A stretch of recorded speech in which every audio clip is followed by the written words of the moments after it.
Good evening. My name is Sonia, and I'm from the Harbor Coalition Against the War. Before we get started, I just wanted to let you know we're live streaming this, and that if you could please turn your phones on vibrate, that would be really helpful. Also, I'd like to express gratitude to the Journey of Faith Church for allowing us to use their facilities. This is not the first time we've used their facilities. We've had Medea Benjamin from Code Pink here also speaking. Journey of Faith is a great part of our community, and we're very grateful to be able to be here. And before we get started, also, I'd like to go over a few housekeeping items and announcements. First off, there's bathrooms over there near the other exit. There's two exits. There's an exit over there. There's two bathrooms. Also, we have sign-in sheets. We plan on having other speakers, so such as Medea Benjamin and Scott Ritter. So if you want to get information about future events, please sign in and have it at the front of the door there. Also, I wanted to let you know that we also protest every Friday at 5:30 at Fifth and Liberty in front of the main post office. So you're welcome to join us. We protest for peace. Also, we have a new website, Ann Arbor Coalition Against War has a new website. Please feel free to check that out. We will have the announcements and other things on there also. Also, we will be probably posting this event after we live stream it, and so you can look for it there. We will also, by the way, have another event with Scott tomorrow at the main library at noon in Ann Arbor. It will also be live streamed. So we will have time for questions at the end of the guest, after our guest has given his presentation. So just to let you know that there will be that opportunity. So tonight we are going to focus on this very limited topic, alleviating suffering for the people in Ukraine, and how or why we ought to or ought not to make terms with Putin and the country of Russia. Then we have peace with Putin. And in order to do this, we are going to be respectful listeners and afterwards respectful questions. Please feel free to ask hard, challenging questions, but in a respectful and civil manner. So I would like, just in order to create an atmosphere of community and respect, if you could take a minute just to introduce yourself to your neighbors, and so that we can start off in a manner of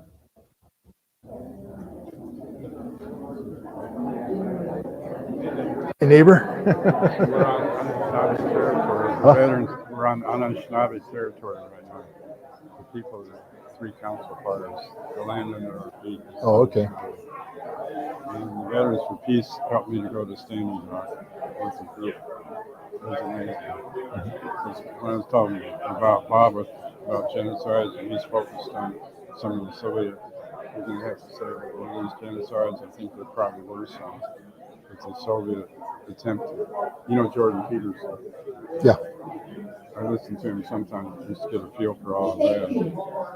And he says communism came out of the Judeo-Christian we're all here trying to learn and figure this all out together. So sacrifice people from the present to that vision. I think we need to take a look at that about how and I'm really ourselves pleased that you all came here the tonight. genocides that happen under our feet, as well as anything that ever happened. Because we have a bloody history as human beings. Okay. I just got to get focused for. Sources of information. Many of you may already know that just 37 years ago, there were 50 companies in charge of most of American media. Now, 90% of the media in the U.S. is controlled by just 6 corporations. In addition, with the growth of media conglomerates in the U.S. since the 1980s, there has been massive cuts in the budgets for investigative journalism. A 2002 study concluded that investigative journalism has all but disappeared from the nation's commercial airwaves. So we must, as citizens of this country, seek out other sources of information, especially now because of the very dangerous situation we find ourselves in globally. As a U.S. Senator in 1918 once said, truth is the first casualty of war. So once again, I am so pleased to see you all here tonight and honored to introduce our special guest speaker. He is a necessary voice challenging the mainstream media. Many of you may already know Scott Ritter, but his list of credentials is long. Former U.S. Marine intelligence officer who served in the former Soviet Union, implementing arms control agreements, and on the staff with General Schwarzkopf during the Gulf War. Mr. Ritter served as a chief weapons inspector for the UN in Iraq, after which he came to prominence correctly stating that Iraq did not have weapons of mass destruction. He's testified before a combined armed service foreign affairs hearing of the U.S. Senate and before the House Foreign Relations and National Security Committees. He has spoken to NATO, the United Nations, the British, Canadian, Italian, French, Iraqi, Japanese, and European parliaments. He has had speaking engagements in Harvard, MIT, Brown, Dartmouth, Cornell, Yale, and Columbia, and dozens of other private and public universities and colleges across the country. He has spoken before the Council on Foreign Affairs, the Royal United Service Institute in London, and various World Affairs Councils. He is also an author of a number of books covering arms control, the Middle East, and national security. Two of his books, by the way, are here on sale. His latest book is here too.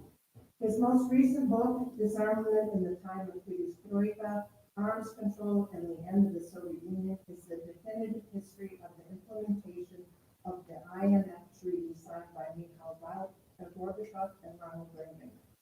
The negotiations of the INF Treaty offer us hope that world powers can peacefully negotiate complex situations. Having served in the Soviet Union and being an expert on military affairs, Scott offers an alternative perspective to the war in Ukraine that you will not hear in the mainstream media. A courageous critic of the U.S. military policy, speaking out when others will not. Please help me welcome Scott Ritter. Thank you. Wow. I don't know about you, but I'm intimidated by that introduction. What you missed, though, is that you can add at the bottom, I'm speaking in Ann Arbor, too. It's an honor and a privilege to be here tonight to speak with you about a topic that's a very difficult topic. First of all, we're talking about war. And I think sometimes in the dialogue, the national dialogue that we have about what's going on in Ukraine, we sort of run through that part. Yeah, there's a war in Ukraine, and then this, that, and the other thing. Ladies and gentlemen, there's a war in Ukraine. Hundreds of thousands of people are dead. Millions of people are displaced. Hundreds of thousands more will die. It's inevitable. You can't change it. It's going to happen. Cities are being destroyed, villages are being razed, and lives are being forever changed. It's a war going on right now. And the reason why I say that is everything we're going to talk about this must be captured in that environment. This ain't a joke. This isn't political science. This isn't a history lesson. This is visceral. People are dying. There are consequences that have to be factored in when we discuss issues such as, how do we get out of this? You know, that's a big one. People are dying. How do we get out of this? Understand that if we don't answer that question, people will continue to die. How do we get out of this? You know, there's an old saying when I was in the Marine Corps that you can't solve a problem unless you accurately define it first. I mean, just think about it. It's common sense. If I don't define the problem, what solution am I coming up? What am I solving? If I say I have the solution, but then when I say this is what the problem is, I get it wrong, I'm not solving anything. I'm wasting time, effort.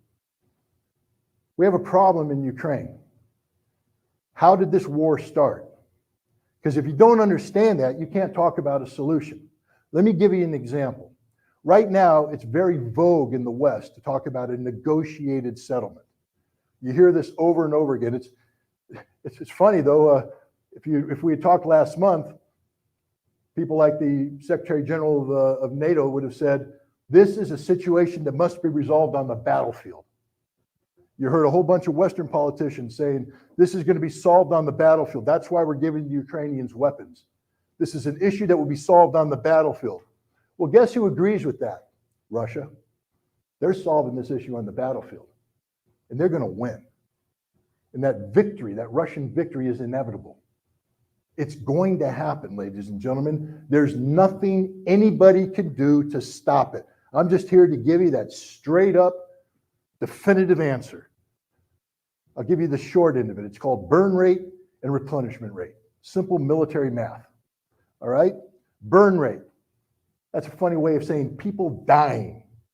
Ukrainians are suffering casualties at a rate of between 500 and 1,000 dead per day. 500 to 1,000 dead per day. The Russians are suffering casualties at 1/10 of that rate. That means the Russians are losing 50 to 100 dead per day. Just keep in mind, in Vietnam, America at the height of the war was losing 200 dead per week. And we said, oh my God, we were losing too many people. Well, right now the Russians are losing 50 to 100 dead per day. Ukrainians are losing 500 to 1,000 dead per day. That's the burn rate. Then there's the equipment. Equipment is being destroyed in numbers that are unimaginable. Tanks, armored fighting vehicles, artillery, drones, you name it, it's been deployed and it's being destroyed. Replenishment rate now. Ukrainians have in the pipeline about 40,000 troops being trained by the West right now that should show up on the battlefield sometime in early spring. They may or may not be equipped, you see, because despite the fact that we spend billions of dollars training them, we don't have any more equipment to give them. We've given them everything we can. If we give them anything else, it eats into our ability to defend our nation if ever called upon to go to war. This includes not only artillery pieces, but the ammunition.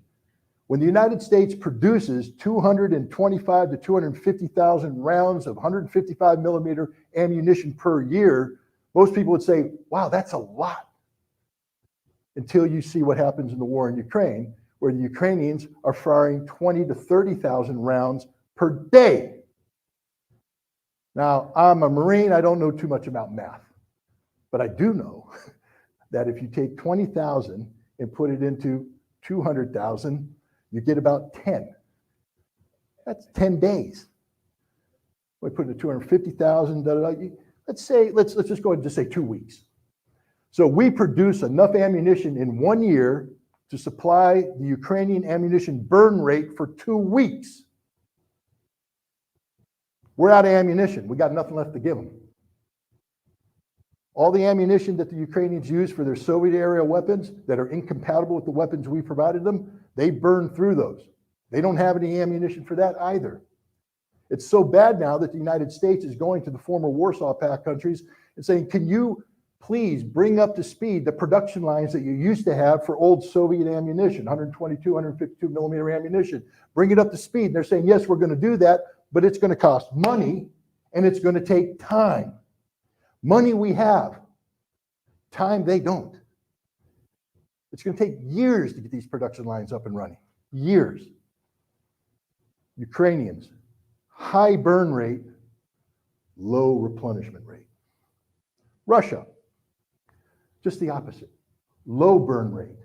You know, a lot of people talk about the tremendous victories that the Ukrainians had recently, starting in September, where they recaptured the Kharkov region in the north. And then in Kherson, where they took over the city and the bank that's on, depending, I have to admit, you know, being simple Marine, sometimes I get things wrong. I look at a map of the Dnieper River and I go left bank, right bank, because I'm looking at the math of north-south orientation. I realize actually it's wrong because you go left bank, right bank based on the flow of the river. So you actually have to flip it over left bank, right bank. So I got to make sure I get it right. It's the right bank of the river which is the left if you're looking at the map north and south. But the bottom line is the bank that used to be occupied by the Russians is now occupied by the Ukrainians. And people are calling this a wonderful victory, an outstanding victory. Well, in the Kharkov offensive, let me put it this way. If I told you that the Ukrainians launched an attack and they took over tens of thousands of square kilometers, would you say that's a victory? Most people say, yeah, that's an impressive victory. I say, okay, now forget about the territory. The Ukrainians launched an attack and they lost 20 to 30,000 men and they killed 200 to 300 men. Who won that battle? Not the guys that lost 20 to 30,000 men. Now we go to Kherson. The month of October and the fighting for the Kherson bridgehead, we'll call it. Ukraine lost 12,000 men. Russia lost 1,500. Who's won that battle? It ain't the Ukrainians. Burn rate, replenishment rate. The Russians gave up territory because they care about their manpower. They weren't willing to sacrifice lives to hold on to territory that we're dealing with a very transitional phase. Give up territory, save lives, bring in your reserves, and this is a big part, recapture territory. That's the Russian plan. You see, their burn rate is low because they aren't willing to sacrifice tens of thousands of men for futile objectives. They gave up territory to preserve life. Then they mobilized 300,000 men. Replenishment rate. The Russians will have, starting this month, 10 to 15 divisions worth of trained, equipped combat formations arriving on the battlefield. Ukraine's got nothing. Nothing new's coming in. Russia's going to win this war, ladies and gentlemen, and there's not anything anybody can do to stop it. So now we have to ask, we'll get to questions in a second. Now we have to ask the question, where do we go from here? Do we allow this war to continue to its inevitable conclusion? Or do we try to take an off-ramp? Now, most peace activists will say the off-ramp. Take the off-ramp. Stop the war now. And that's okay, except one, the Ukrainians don't want to stop the war now, because to stop the war now, they would have to acknowledge that they've lost 20% of their country. That is the 4 oblasts, Kherson, Zaporizhia, Donetsk, and Lugansk, that have been absorbed into Russia through a annexation process that many people say was a sham. It doesn't matter. Article 64 of the Russian Constitution certifies it as the law of the land for Russia. And from the Russian perspective, that's all that counts. And when Russia's winning the war, it's all that counts. Ukraine wants it all back. Ukraine, in order to sit down at the negotiating table, is demanding that Russia not only return all the territory, but return Crimea, which was annexed in 2014, pay reparations. The cost we're talking about right now is between $350 and $1 trillion of damage that has been done to Ukraine because of this war. And then turn over their political and military leadership to an international tribunal to be tried as war criminals. So now put on your Russian hat for a second. You're winning the war. You're going to win the war. Are you ever going to agree to this? And the answer is no. It's unrealistic. It's a non-starter. So why would the Ukrainians continue to put these terms on the table, knowing that the Russians are going to reject it, knowing that the war will continue, knowing that they're going to lose hundreds of thousands more people, potentially another 40, I'll answer questions in a minute, ma'am, another 40% of their territory. Because by the time this war ends, there's a good chance that Russia is going to take over Odessa, take over Nikolaev, Dnipropetrovsk, Kharkov, maybe even Sumy. These are all provinces of Ukraine where there is a heavy ethnic Russian presence. This war is not going to end on Ukrainian terms. It's going to end on Russian terms. So how do we get Russia to the table? Well, let's just start with the following. Angela Merkel gave an interview last week. I don't know, did anybody see it in the Der Spiegel magazine? Interesting interview, sort of a reflection on her time as the Chancellor of Germany. But she made an interesting observation in there. She said, you know, when NATO reached out to Ukraine in 2008 and invited them into NATO, I was against it at the time. I was against it. I said, it's not the right time. And then she said, it was like 1938. and the Prime Minister of United Kingdom, Chamberlain. You remember? Well, do you remember? Of course, none of us remember. We have to go to the history books. But Munich, the Munich Agreement, where Chamberlain went and met with Hitler in Munich and talked about Czechoslovakia and the whole idea. And the idea Chamberlain said is, I'm buying time, you see. We're not ready to take on Nazi Germany. I'm buying time for us to get ready to take on Nazi Germany. That's what this Munich Agreement was about. So Angela Merkel's putting herself as Chamberlain. I'm buying time, she said. I'm buying time for Ukraine to do what? To get their economy and their military in shape. To do what? To resist Russia. Why would they need to resist Russia if you're looking for a peaceful outcome? Because she tied it in with the Minsk Accords, 2014, 2015. Quick update on what Minsk is. In 2014, February 2014, there was a coup or a revolution, depending on your point of view, in Kiev, in Maidan Square.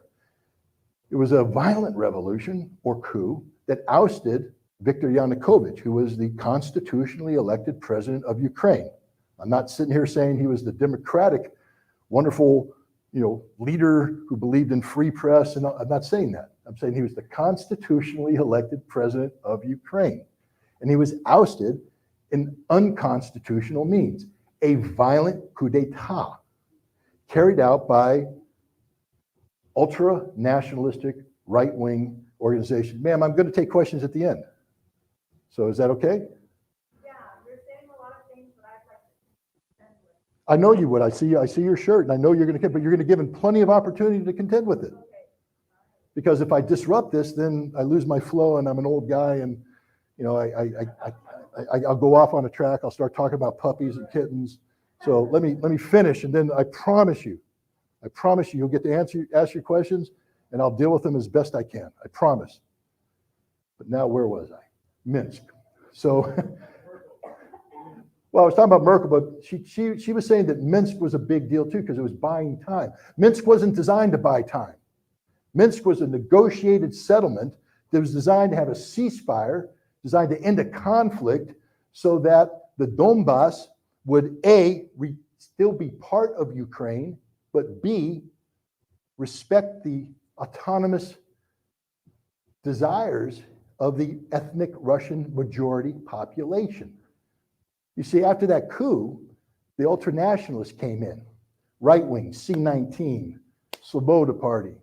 Later, they turned into something called the Azov Battalion. Now, some people take objection. They say that's a minority group, don't worry about it. U.S. Congress from 2015 to 2022 put a paragraph on the Defense Appropriations Act that said no U.S. taxpayer money can be used to train members of the Azov Battalion. Why? Because they're a white supremacist neo-Nazi group.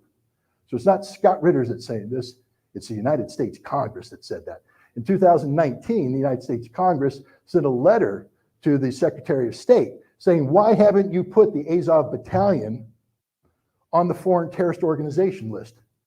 Because they are a despicable white supremacist neo-Nazi movement, hate movement. Why aren't you doing this? Which is a fair question because we never did put them on the foreign terrorist organization roster. Why? Because we were supporting them. I mean, we can go into a quick history lesson about the CIA's relationship with Stepan Bandera's Organization of National Unity and how we funded them from 1945 to 1954 to carry out a covert war against the Soviets and the Polish government, and how that failed, but then we continued to fund them from 1954 to 1990 for political movement to raise up against how they were part of the Gehlen organization, the former intelligence organization of Nazi Germany, that they were affiliated with that. The Gehlen organization was absorbed into the CIA in 1945, even though they were Nazis who deserved to be put on the Nuremberg Tribunal, hung by the neck until dead, but instead we made them part of our team and we used them to undermine the Soviet. We could get all into that. We could talk about the direct link between Stepan Bandera and the Azov Battalion, Stepan Bandera and Sloboda, Stepan Bandera, C-19 Stepan Bandera, who today the Ukrainian parliament has made the national hero of Ukraine. They have a street in Kiev called Stepan Bandera Avenue. And that is about as disgusting as having a street in New York City called Adolf Hitler Avenue. Stepan Bandera and his organization are responsible for the deaths of 40, 50, 60,000 Jews, 30,000 at Babi Yar, in Kiev, 110,000 Poles in Volyn. Let me tell you how they killed the Poles. They would go to the villages and surround it. They'd take the women, the children, the old men, put them in a barn, set it on fire, and then shout, Slava Ukraina, as they burned to death. Stepan Bandera, who's worshipped today in Ukraine as the national hero. We could talk about that, but we won't. We'll move on to talk about other things, like Minsk and Angela Merkel, who said she viewed Minsk as buying the Ukrainian government 8 years to build up their military. For what purpose? Minsk was supposed to be a ceasefire agreement to stop a conflict. Angela Merkel saying she viewed Minsk as a sham, a lie, to buy time to build up the Ukrainian military to do what? What was the Ukrainian military going to do?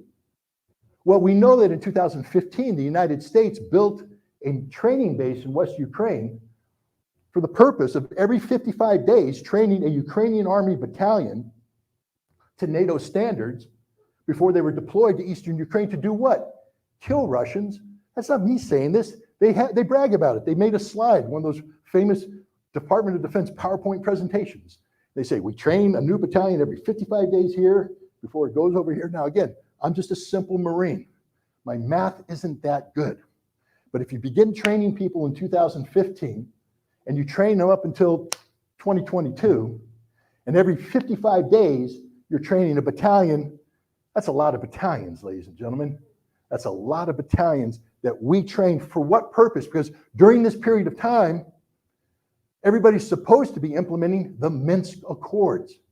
The pressure is supposed to be put on the Ukrainian government, who signed the original documents. Petro Poroshenko, 2015, signed it, said, I will do this. Poroshenko is now saying it was all a lie. We were never going to implement Minsk. I was buying time to build my army to NATO standards to do what? There's the magic question.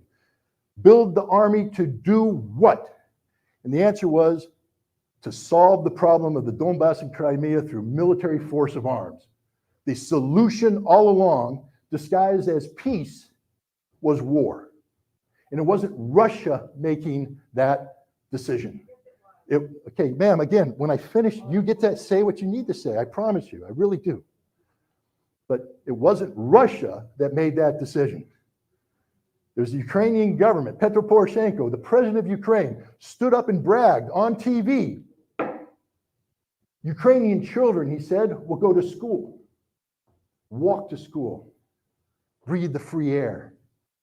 The children of the Donbass will cower in the basement because we're going to shell them. And they did shell them for 8 years, killing thousands. This is before February 24th, 2022. There was a war in the Donbass for 8 years. A war that began when a coup d'etat took place in February 2014, replacing the constitutionally mandated government, the legal government of Viktor Yanukovych, with a government handpicked by the United States. Again, Scott, are you making this up? No.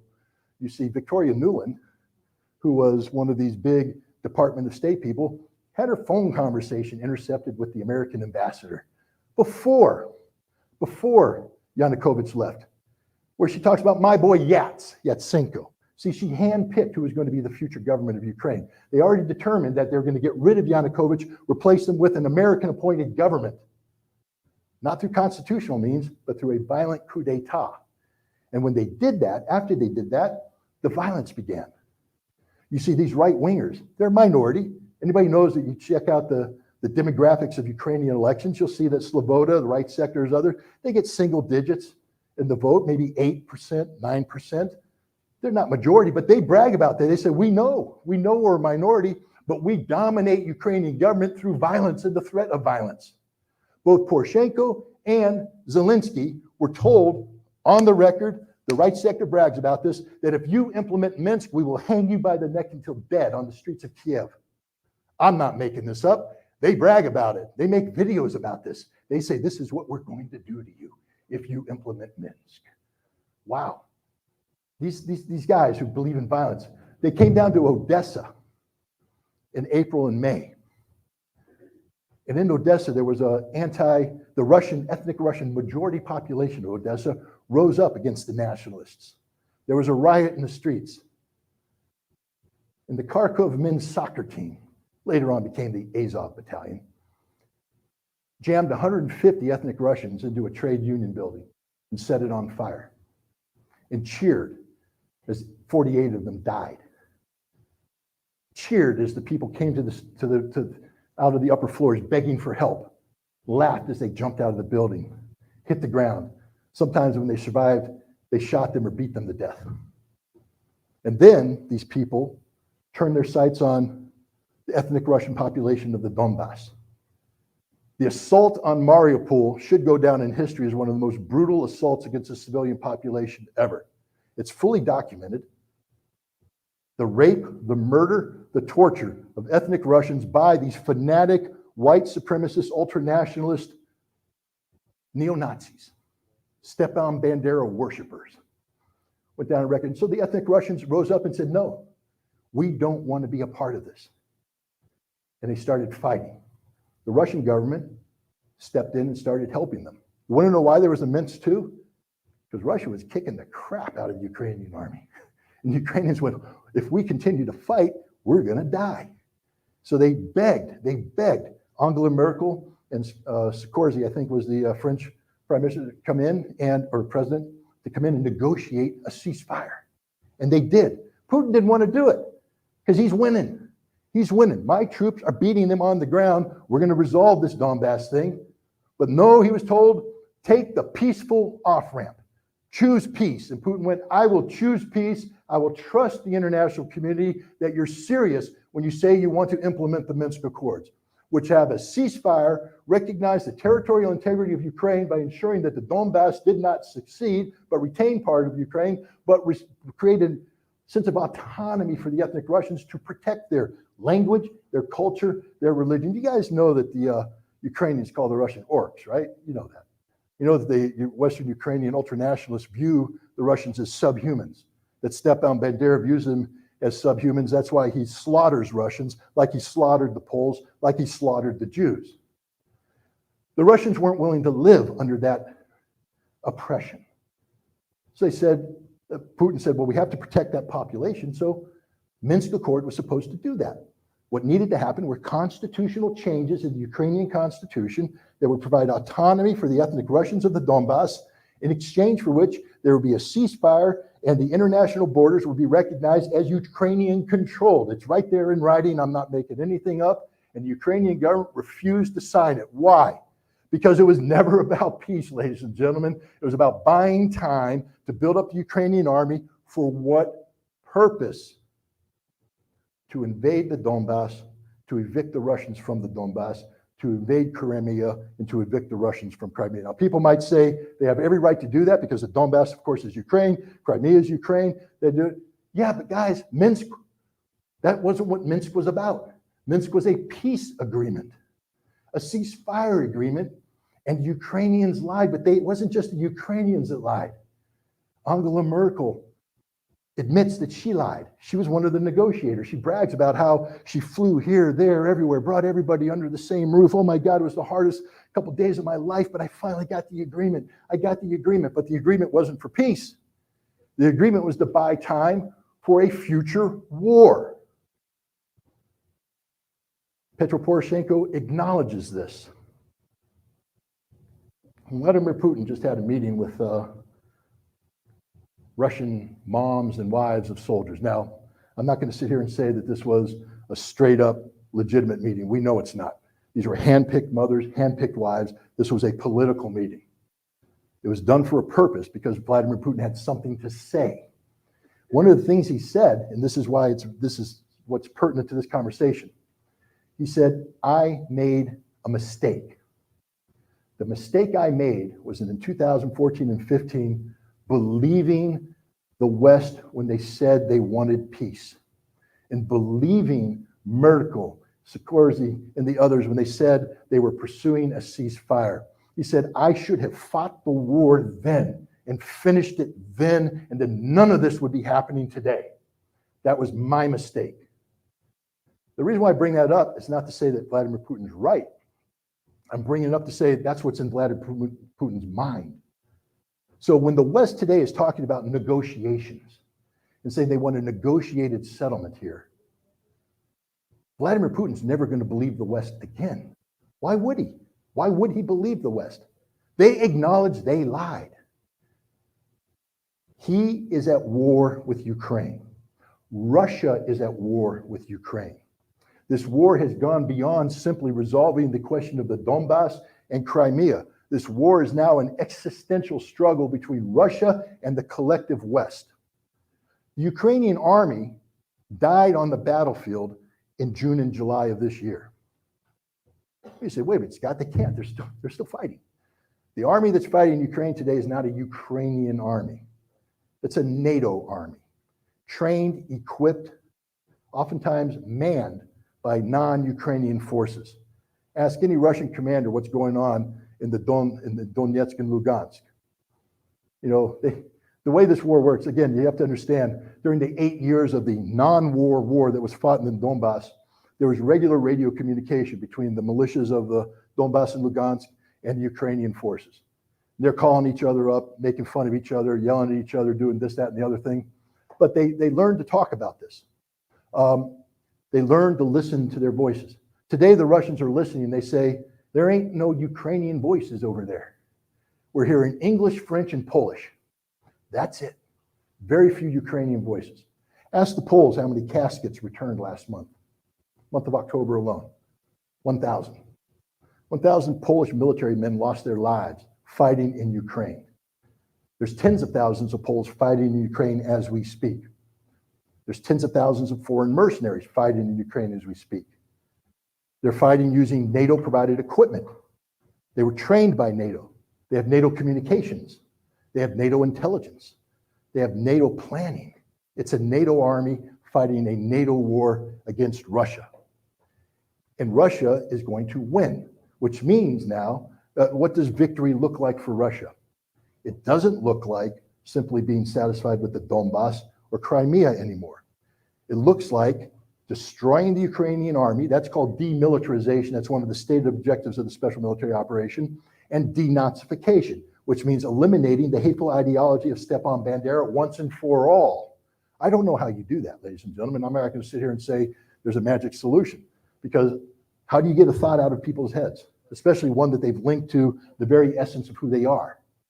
So I think that might be a mission impossible, but it means that a lot of people are going to suffer as Russia tries to accomplish that task.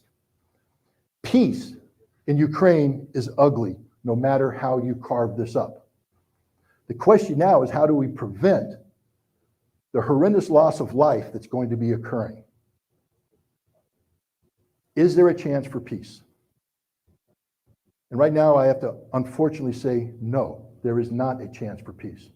Because in order for there to be peace, in order for there to be a negotiation, both sides have to come to the table confident that the other one will do that which they proclaim to do. You know, Russia, this is a fact that many people have overlooked. On April 1st of this year, Russia met with Ukraine in Istanbul, where Russia was prepared to end the war. The terms of ending this conflict were that the Donbass, Lugansk and Donetsk, would be independent, and that Crimea would be Russia, but everything else is Ukraine. And the Ukrainians were ready to sign that deal. They sent a negotiating team to Istanbul, and they were ready to conclude that deal. Then Boris Johnson flew into Kiev and met with President Zelensky and said, "You will not sign that deal, because we want to inject tens of billions of dollars of weapons and financial assistance to keep this war going." You see, that's the critical moment right there, when it stopped being a Russian-Ukrainian conflict. Because had it been a Russian-Ukrainian conflict, this conflict would have ended on April 1st. It became a Russian-NATO conflict where NATO used Ukraine as a proxy to achieve Western objectives. What are Western objectives with Russia? Because this is a very important thing when we talk about how do we resolve this issue peacefully. You can't start looking at the West's objective with Russia beginning on February 24th 2022 when this current conflict started.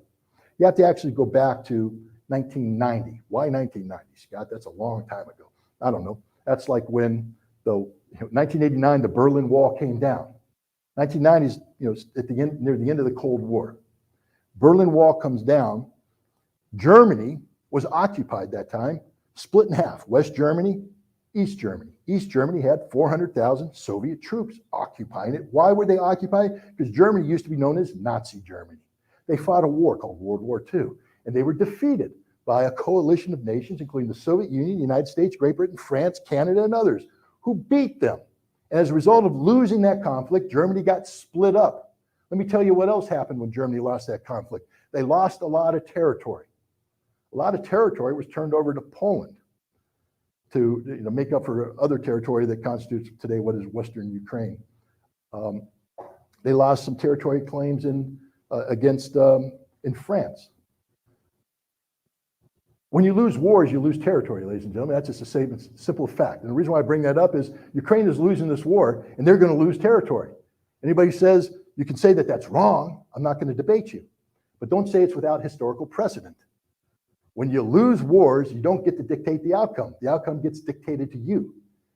That's just a statement of fact. But Germany was divided into two, occupied. The Cold War ends, and the West is saying, we want to unify Germany. But you can't unify Germany unless a couple things happen. One, there has to be a peace treaty. Wait a minute, Scott, 1990, 1945. You're telling me from 1945 to 1990 there wasn't a peace treaty ending the war between Germany and the Soviet Union? The answer is no, there wasn't. Why? Because the West didn't want it. We preferred to keep the conflict going because we were at a Cold War with the Soviet Union where we leveraged that to keep the Soviet Union down through sanctions, by pinning them in through alliances. It wasn't just NATO. There was something called CENTO. Do people remember CENTO, the Central Treaty Organization? Turkey, Iran, Iraq, Pakistan. CENTO. CETO, the Southeast Asia Treaty Organization. It was a ring of treaties designed to strangle the Soviet Union during the Cold War. So now the Soviets are saying, we need a peace treaty. They're saying, well, we'll give it to you, but what about your troops? Well, we'll evacuate our troops, but we need a promise, and this is the big one. We need you to promise that if we leave East Germany and you unify Germany, that NATO will not expand into East Germany, that NATO stays where NATO is, that NATO will not take advantage of this situation. They were told over and over again, you have our word. James Baker, not 1 inch eastward. That is a direct quote. Not 1 inch eastward. NATO will not expand 1 inch eastward. Gorbachev pulled the 400,000 troops out. Germany was reunified, had their peace treaty.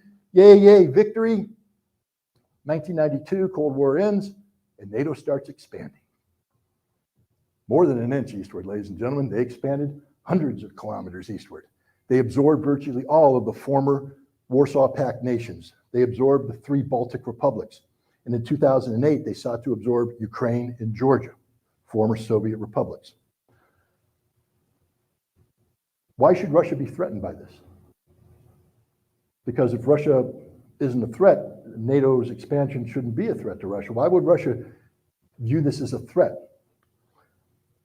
Well, the answer is because NATO needed Russia as justification for the expansion.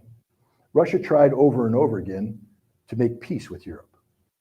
In the 1990s, Boris Yeltsin bent over backwards to have good relations with NATO. But what happened in the 1990s? If you're familiar with Russian history, you know the 1990s are one of the worst decades in Russian history. The collapse of the Soviet Union left a Russian nation that had no economy, no politics, nothing. It was horrific. Pensioners lost their pensions. People didn't have jobs. The raw materials were being sucked out of the nation. Nobody made money except a handful of oligarchs who stole blind from the Russian people, building up these empires, these economic empires.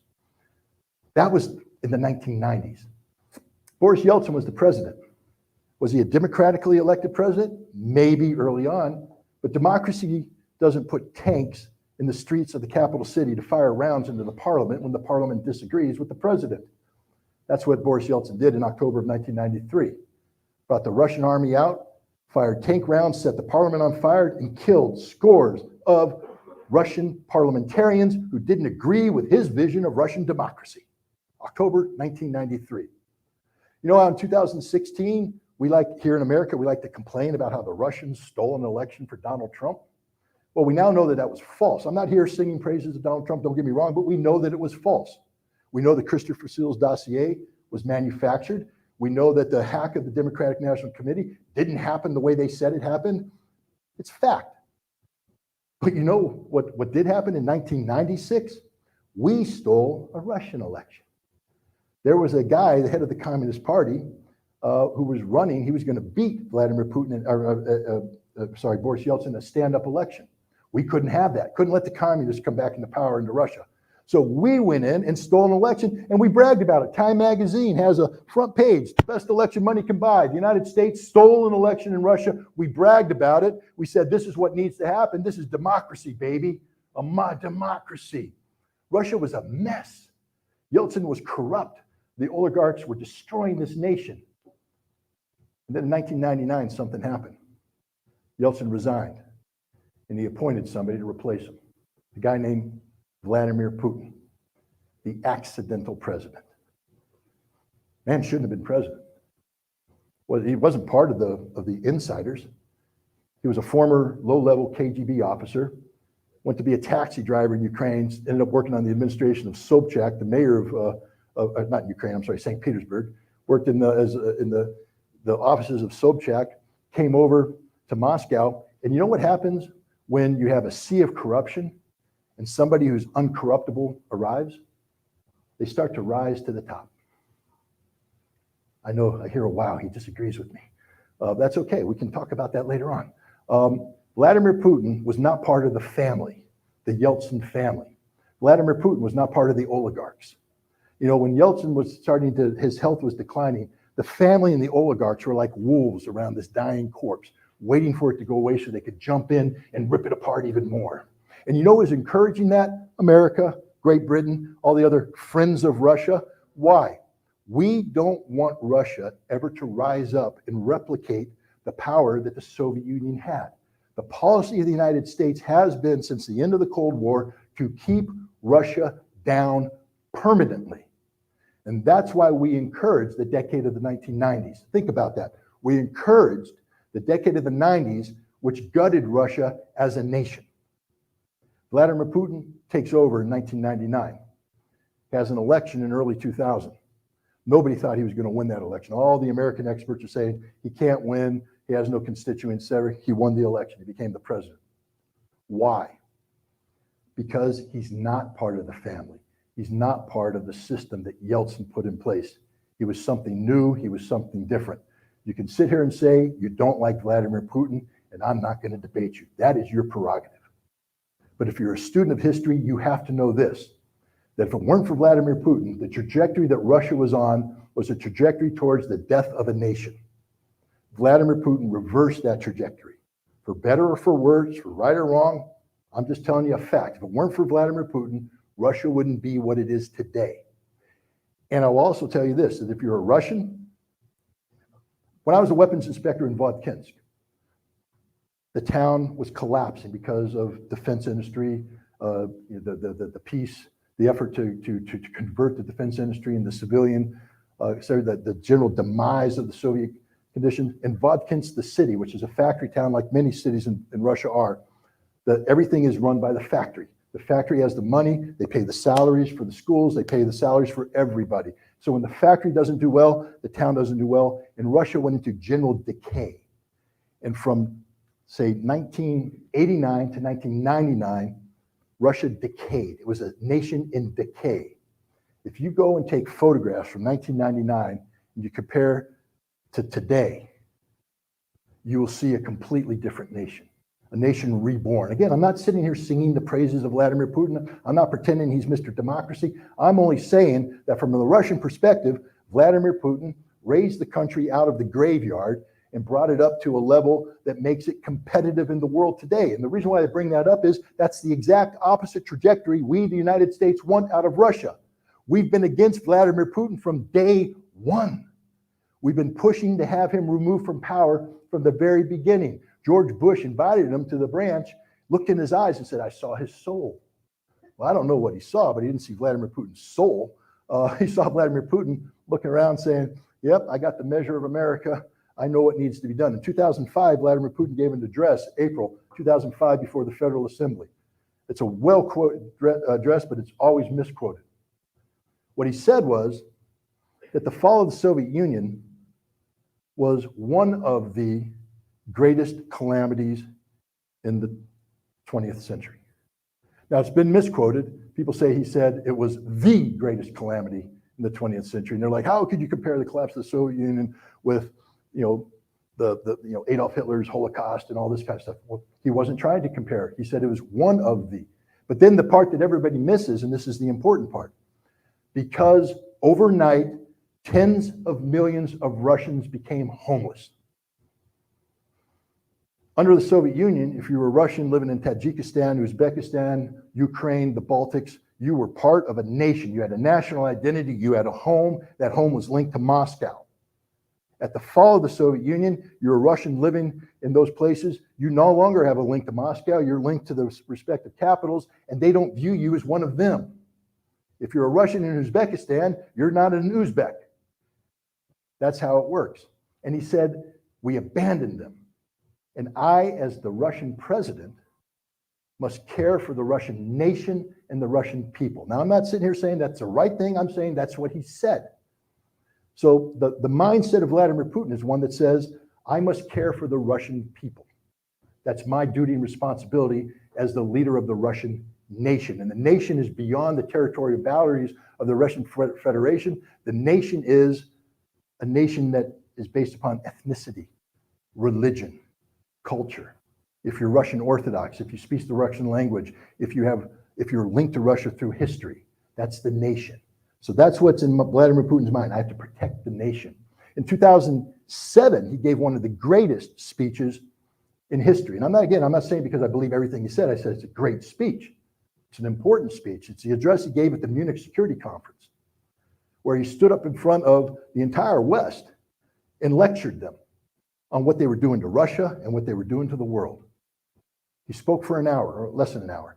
But the best part of it was the question and answer afterwards, where he was asked questions by all these political and economic elites of the West.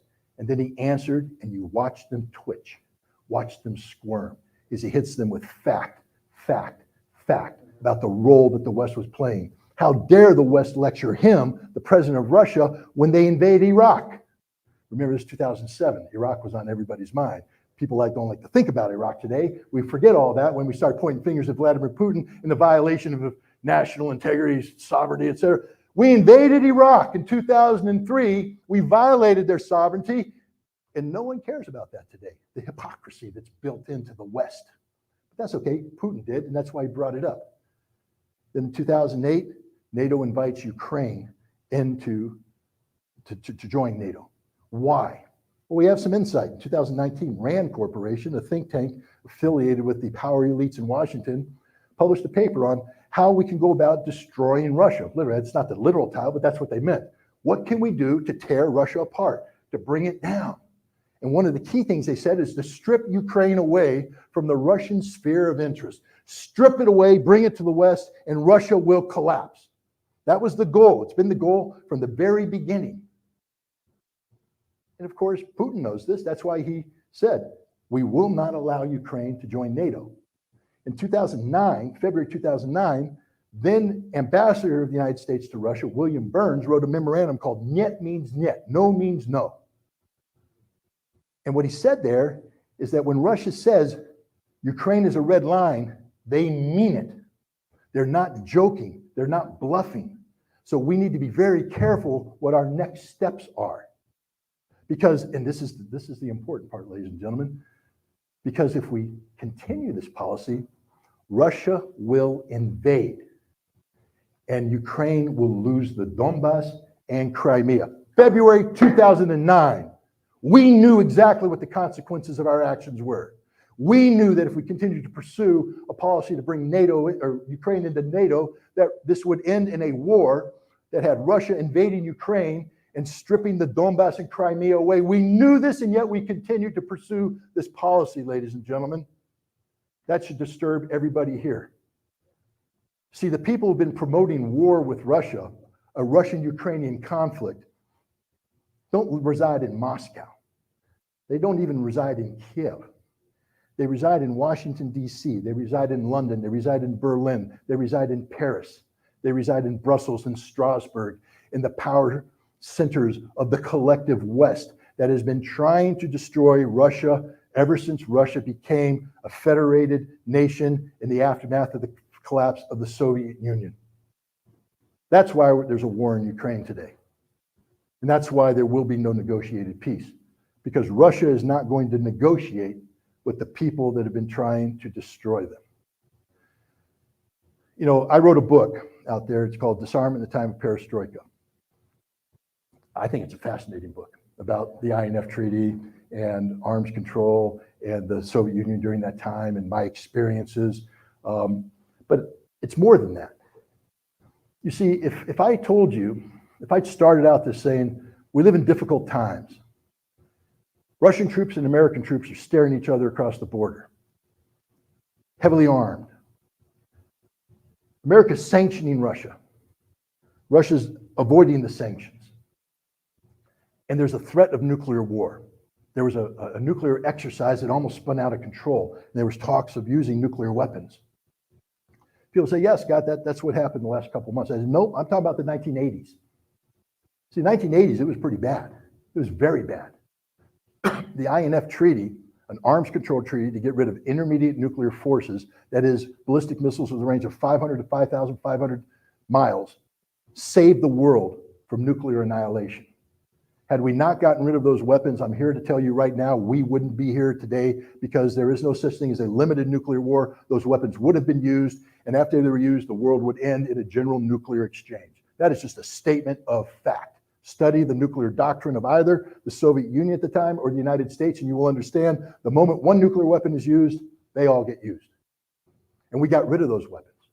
And in doing so, we started a process of working cooperatively with the Soviet Union to find the off-ramp away from nuclear annihilation and permanent confrontation to peaceful coexistence.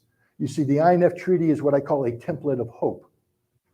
A template of hope. And that's why I think it's important to read the book, because it shows that we can get out of this problem. Bad news, though. The Russians don't want to talk to us.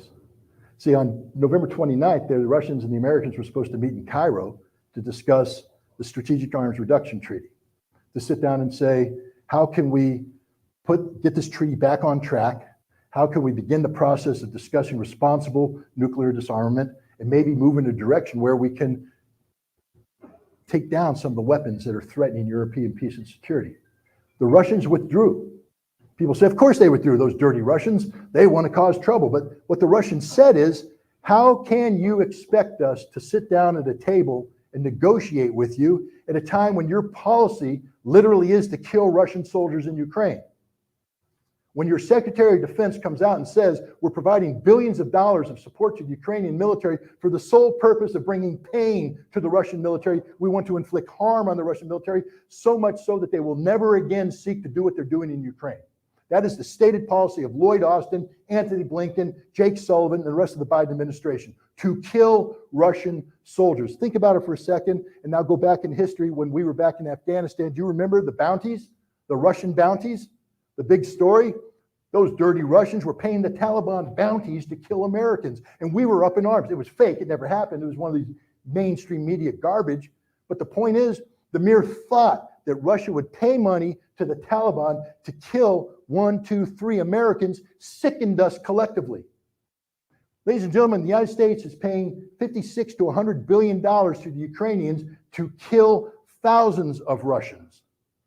And you expect the Russians to sit at the table with us? We are imposing sanctions on Russia. These sanctions aren't designed to hurt Putin, the oligarchs. No, these sanctions were specifically designed to cripple the Russian people, to deny them livelihood, to collapse their economy, so that their children couldn't go to school, couldn't have health care. There wouldn't be a future. That was the purpose of the sanctions. Now, it didn't happen because the Russians happen to be a little bit smarter about energy security, global energy security than the West. Here's a pro hint. If you're going to call a nation a gas station disguised as a country, that's sort of what the United States have been calling Russia for some time. They're just a gas station disguised as a country. Don't be a big American automobile on a superhighway in the middle of nowhere with an empty gas tank. Because that's what the Western economy is right now.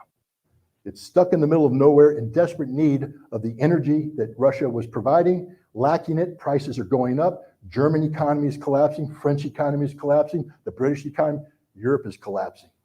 You know who's not collapsing? Us. We're paying a little bit higher prices, but because we're the good friends of Europe, I mean, we are really good friends of Europe. We're their NATO allies, by the way. When we denied them access to cheap Russian gas, we volunteered to sell expensive American liquid natural gas. Now, as a good friend, we would say, you're going to get it at the same price you're paying for the Russians because we don't want to harm your economy. No, we're making them pay 10 to 20 times more. We're raking in the money, the profits. Not only that, we're destroying the German economy to the point that 1 out of every 4 industry jobs are going to come to the United States in the next year because they can't afford to stay in Germany. That's what it's like to be a friend of America. But the point is, the sanctions didn't work, but the intent of the sanctions was to hurt the Russian people. The Russians have said, we can't sit at a table with people who continue to try and kill our troops and make our people suffer through sanctions. That when you talk about trust but verify, we don't want to just talk about the verification procedures of an arms control agreement. We want to talk about the trust between nations. And right now, there is no trust between nations. Russia will never trust the West again. So if you want to talk about a peaceful resolution, if you're truly anti-war, the fundamental question is how can the West regain the trust of Russia? And it is incumbent upon the West to do it, not on Russia. Russia doesn't need to gain the trust of the West. It's not Russia that has betrayed the West. It's the West that betrayed Russia. So now we come down to the final point. How do we get out of this war? And the sad fact is we don't, ladies and gentlemen, because there's no one right now in Washington, D.C. who's thinking about how do we reestablish trust with Russia. Russia is fully committed to winning this war. 10 to 15 division equivalents are arriving on the battlefield in the next month. And once they arrive there, they're going to begin the process of destroying the Ukrainian army. Now we come back to what I started. Destroying the Ukrainian army sounds pretty copacetic, doesn't it? It means they're going to fire artillery rounds into their gut men. They're going to have their guts split open, leaning on the ground, and they're going to suffer for hours while they bleed out, get infected, and die. That's war. They're going to shoot people. Sometimes you die instantly, sometimes you don't. They're going to use thermobaric weapons which are going to suck the lungs out of people. That's war, ladies and gentlemen. That's what's going to happen over the course of the next weeks and months. Hundreds of thousands of people are going to die because we can't find a way to negotiate with the Russians. Thank you very much. I'll take any questions anybody has.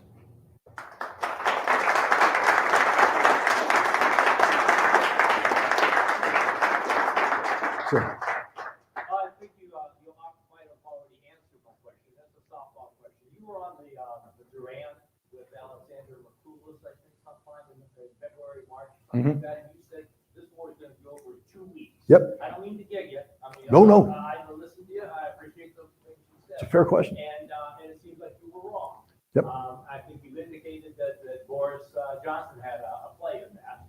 You want to expand on it? Sure. Can you also repeat the question? Yep, I'll repeat the question. Is there a possibility to get some water? Yeah, because my throat is going to literally dry up in about 3 seconds. But I'm going to answer your question. See the sacrifice I'm willing to make for your question. Yeah. Look, when this concept of this war started, almost any military professional would take a look at a couple of things. Number one of which is Russian military doctrine and the way Russians fight doctrinal war. And the overwhelming firepower that Russia brings to the table and the way, the methodologies that they should employ by doctrine. And I've studied Russian doctrine inside and out. Told me that the Russians were going to steamroll over the Ukrainians and win this war. And it wasn't just me. The director of the CIA briefed Joe Biden the same thing. The director of the CIA said this war will be over in a week. Mark Milley, the chairman of the Joint Chiefs of Staff, 4 stars, testified before the United States Congress and said Kiev will fall in 72 hours. So it wasn't just Scott Ritter that got it wrong. Everybody got it wrong. Thank you very much. You know who didn't get it right, or know who got it right? No one. No one. You want to know why? Because Russia didn't go to war. Yes, they did, Scott. They sent tanks. No, Russia carried out what's called a special military operation. Now, here's where we get into some controversy. Because if you're Ukrainian, you don't view it as a special military operation. If you're Ukrainian, you view it as a Russian invasion of Ukraine. But the mindset of the Russians was completely different. The Russians have a historical view that the Ukrainians and the Russians are Slavic brothers. This historical view is linked to the experience of the Soviet Union. To give you an example, every senior Ukrainian officer of the rank of colonel or above was trained in a Soviet military academy where he studied alongside the Russian officers, colonel and above, who are currently fighting for the Russians. These are guys that know each other. They married their sisters, their daughters, their wives. You scratch a Russian, you get a Ukrainian. You scratch a Ukrainian, you get a Russian. And so the Russian perspective was they're not going to steamroll Ukraine because they don't want to go to war against Ukraine. See, when I went to war against Iraq, I had no problem steamrolling the Iraqis. Why? I didn't feel a sense of brotherhood with the Iraqis. They were the enemy, and I was going to kill the enemy in as large of numbers as possible because that's what war is about. Russia did not go to war against Ukraine. Russia came in using tactics that were totally deviated from their doctrine. They didn't protect left flank, right flank. They didn't provide rear security. They just went straight in to absorb territory because they worked under the assumption that the Ukrainian military would stay in barracks and that the civilian leadership would open the doors and not resist. Why did they work on that assumption? Because the 5th Directorate of the FSB, that's the Russian internal security people responsible for the near abroad, which includes Ukraine, had briefed the Russian leadership that they had won over a lot of people. They had bought off the loyalty of Ukrainian generals, Ukrainian leaders. In some places it worked. Look at the rapid advance in Kherson and Zaporizhia. Russian troops went out of Crimea and rapidly captured some territory. Other places it didn't work. When they came out of Sumy, they came down, they were ambushed. They suffered heavy casualties. Heavy casualties. They got it wrong. The Russians got it wrong. We got it wrong because we assumed they'd be doctrinal. But here's the second part of getting it wrong. You see, the Russians had to adapt. And it takes time. When you put 200,000 troops in motion, you can't just, it's not like a computer game and you reset. Reset, start over. No, it's in motion. You've committed to a plan that's attached to logistics, the whole thing. They had to gradually transition into a new phase. And the new phase was, they transitioned sometime in the middle of March. And it was supposed to be a focus on the Donbass, to stop making a move against Kiev, stop all this other stuff, focus on the Donbass. On March 25th, they announced it, phase 2. And they also said, we're going to withdraw from the Kiev area, northern Ukraine area, withdraw out of there as a good faith measure in anticipation of what? The Istanbul round of peace negotiations that was supposed to bring an end to the conflict. But the problem is, those same geniuses who said Russia's going to steamroll into Ukraine now took a look at what Russia was doing and said, Russia's weak. They ain't that good. They didn't steamroll. Not only that, they're retreating. We got them on the run. Ukraine, no peace deal, Ukraine, no peace deal. We can beat the Russians now because they're weak. They can't fight. We're going to give the Ukrainians tens of billions of dollars. New Lend-Lease Act, $43 billion, May 2022. Huh? The whole purpose of that, according to Lloyd Austin, was to bleed Russia white, to kill Russian soldiers because we got them on the run now. We got them on the run. They can't fight. That's the American attitude. Lloyd Austin, direct quote. Antony Blinken, direct quote. U.S. policy. They were wrong. See, Russia wasn't on the run. Russia had made a mistake. They were adapting. They were seeking a peaceful outcome, the 1 April settlement that would resolve the Donbass issue and the Crimea issue. But when the Ukrainians left the peace table, Russia said, oh, now we're at war. Not just against Ukraine, though. Now we're at war against NATO. It's providing tens of billions of dollars of equipment, etc. And that war changed. Now, it took Russia a little bit of time to adapt. You just don't change overnight. And we saw the Ukrainian, when those troops, remember the Duran? I was on the Duran. Well, I was on a later version. And I said something like, Gosh, the provision of tens of billions of dollars of military equipment to Ukraine is a game changer. Remember that word?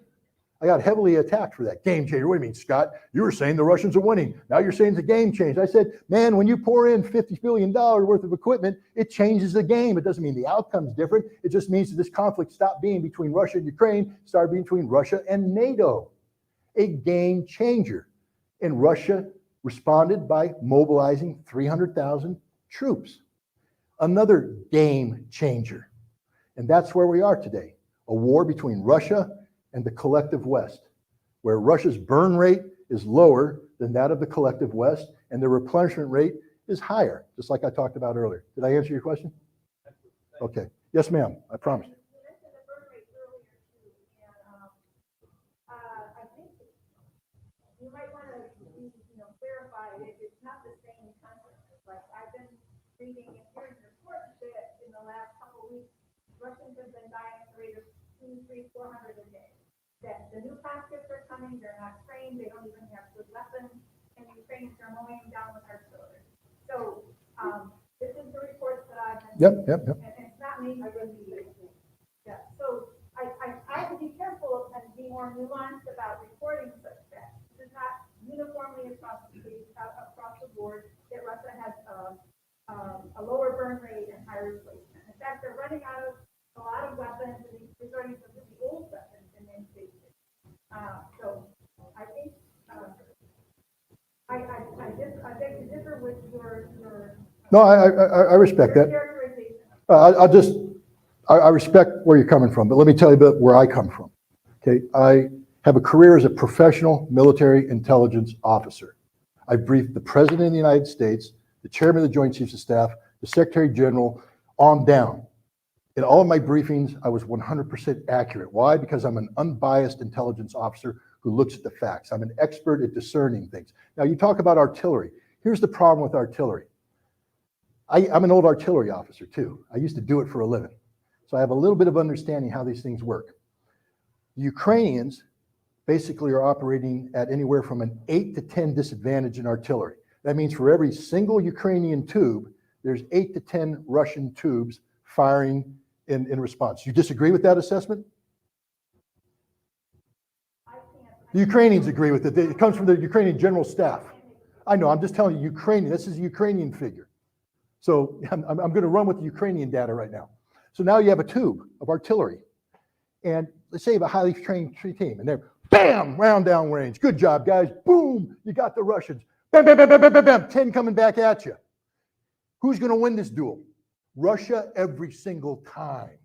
So when people come up to start to tell me the Ukrainians have a burn rate of Russians higher than the Ukraine, I'm sitting there going, it can't happen. It's mathematically impossible to happen. I would just say that there's been different battles, different theaters, and in Kharkiv, they left a lot of equipment on the field and they ran.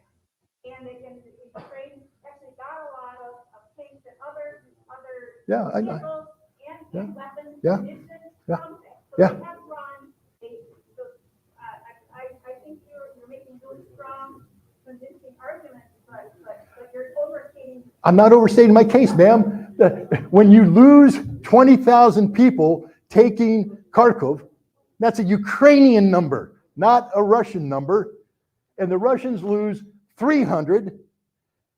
How am I overstating my case? Where have I overstated it? Because you're not admitting that Russia had a higher burn rate and they had. Russia's never had a higher burn rate. Even early on in the war, they didn't have a higher burn rate. So, okay, they have a lot of artillery. Pardon? I can't hear you. They don't have 100,000 dead? No, they don't. They have 80,000 casualties. 80,000 casualties. That was as of October. Since October, Russia's probably suffered another 3,000 to 5,000 casualties. So we're probably looking anywhere between 85, let's say max 90,000 casualties, not dead, casualties. The number of dead that Russia has suffered is anywhere between 6,000 and 9,000 regular troops. Then you take the Donetsk and Lugansk militias and add another 15,000. You throw in Wagner and you throw in some of the volunteer units, you can take that up. We're probably looking at an area of 20,000 dead Russians, maybe a little bit more. 80,000 total casualties. That's a lot. Russian sources? Huh? Where did you get those from Russian sources? Right? You didn't pull it out I don't pull anything out of air. Okay, where? Russia. Okay, one of your Russian sources? About 8 of my Russian sources, but that's okay. Okay, I don't work with one source. I accept that. Well, I do too, because I double check it. I actually go back and look at the battles that were fought. I lay out, I do a force deposition. It used to be my job, man. So I love doing that. I love taking a map and putting the forces out there, looking at the terrain, looking at the equipment, figuring out fire rates, burn rates, training, etc. And then I take a look at the news reports and I realize that everything the Ukrainians say is fiction. The fictional victories of the Ukrainian military. You don't win a battle taking terrain when you litter the battlefield with the bodies of your dead soldiers. That's not a victory. Or if it is, it's a Pyrrhic victory, going back to ancient Greece, King Pyrrhus, and the victories he won against the Romans, but he lost men that couldn't be replaced, so he lost the war. Ukraine has lost men they can't replace. How many men are in the NATO training pipeline right now in Ukraine? I already told you, 40,000. I don't know all these facts, but I do know some things, and I know that Russia has bought incinerators. No, you did. You don't. No, you don't. I read that. I know you read it, but did you? Well, how do you know it's not true? Because I looked at the incinerator in question.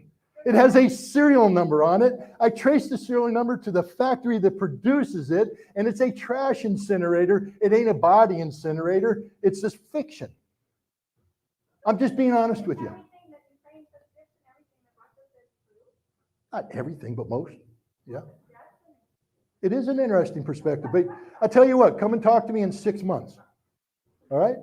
Go talk to the wives, the mothers, the daughters of the dead Ukrainian soldiers, the 320,000 who signed a petition to the Ukrainian government asking to find out what happened to their husbands. That's 320,000 signatures. What happened to their husbands? I'm not making it up. It's a fair question. They're missing. Why are they missing? Why aren't the Ukrainians being honest about their death? If you ask that question, do you know how the Ukrainians are paid? Who's paying the Ukrainian military? We are, the American taxpayer. We provide a lump sum of money to the Ukrainian government, and then they send it out to the various commanders who are supposed to pay the soldiers. What happens if a soldier dies and you report the death? You have to pay death benefits to the family. But if you're part of the most corrupt nation in Europe, instead of not reporting the number, you put the money in your pocket, off it goes to an offshore account, and that's what's going on. And the second the United States Congress starts asking questions about what happened to the tens of billions of dollars that we've provided to Ukrainians, this will all be out there for the public to see. Have you taken into account? Not too many questions. You're not the only one here. I'm sorry. You're too long.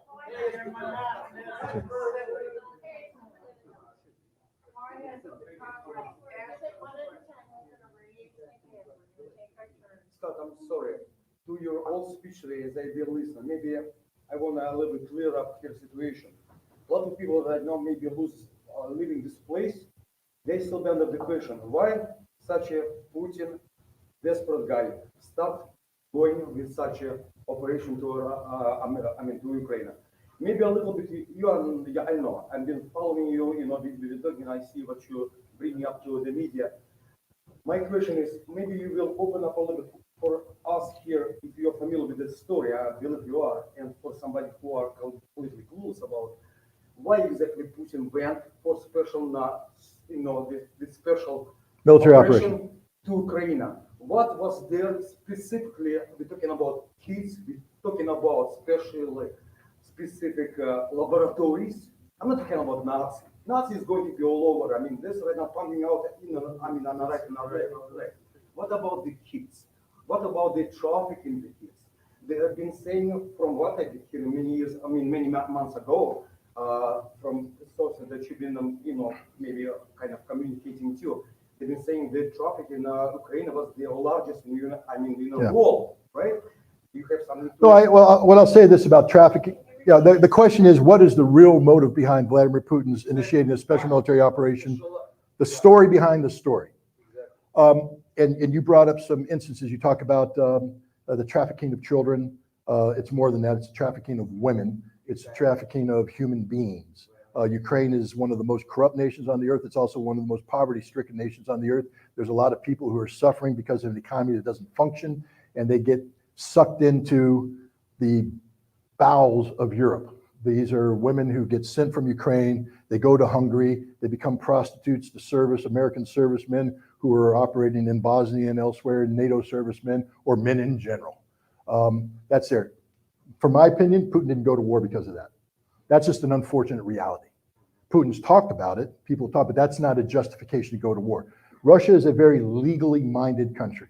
I know I hear the snickers, but they are. I've worked with them, I've dealt with their foreign ministry, and I know that you don't do anything unless in accordance with the rule of law, you cross the T's, you dot the I's. Russia went to war in Ukraine, citing Article 51 of the United Nations Charter, specifically self-defense, and then they had a modification of that, which is preemptive self-defense of a collective security arrangement.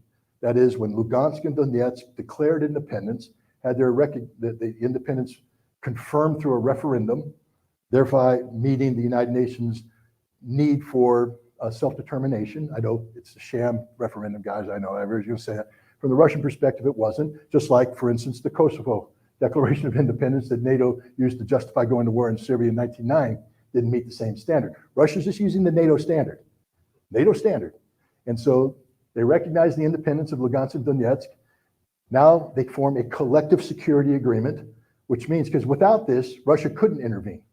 Because what happened in Donbass was an internal Ukrainian struggle between Ukrainian Russians and the Ukrainian government.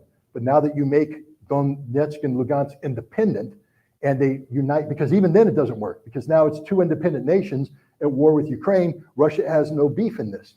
But if you form a collective security agreement, now Russia is part of a collective security arrangement, and Russia can carry out preemptive self-defense. The preemption was the 60 to 100,000 Ukrainian troops that the United States has been training since 2015, who were based in eastern Ukraine, who were preparing, as they now acknowledge. I think a Ukrainian general just came out and said, yep, we're getting ready to launch a big offensive. So Russia said, we're not going to let that happen. And under the Caroline Doctrine, 1836, a U.S. ship up by the Canadian coast was sending arms over to the then British Canada, and a British naval vessel attacked it. And they said, well, you can't attack an American ship. That's war. And the Brits said, nope, that's preemptive self-defense. You were carrying rebels and equipment. You were going to land them on the soil where they were going to attack the British. We have every right to preempt this. And the international courts have found that to be the case ever since. When NATO made its case about its intervention against Serbia, the Caroline decision was front and center in the legal justification for it, and it's front and center in the Russian justification for preemptive self-defense by attacking the people in Donbass. Now, people say, well, Scott, if they're just going to worry about the Donbass, why attack all of Russia? I don't know. Gosh, the Desert Storm, the war I was involved in, it was supposed to be about the liberation of Kuwait. A Chapter 7 resolution was passed by the Security Council authorizing military force to be used to liberate Kuwait. But we decided to liberate Kuwait, we had to go to war against all of Iraq. We bombed the living dupe out of it, everything. And when we launched the attack, it came through Iraqi soil. The famous left hook came up through southern Iraq, threatening the forces on the plain. We put airborne forces into southern Iraq. Iraq, not Kuwait.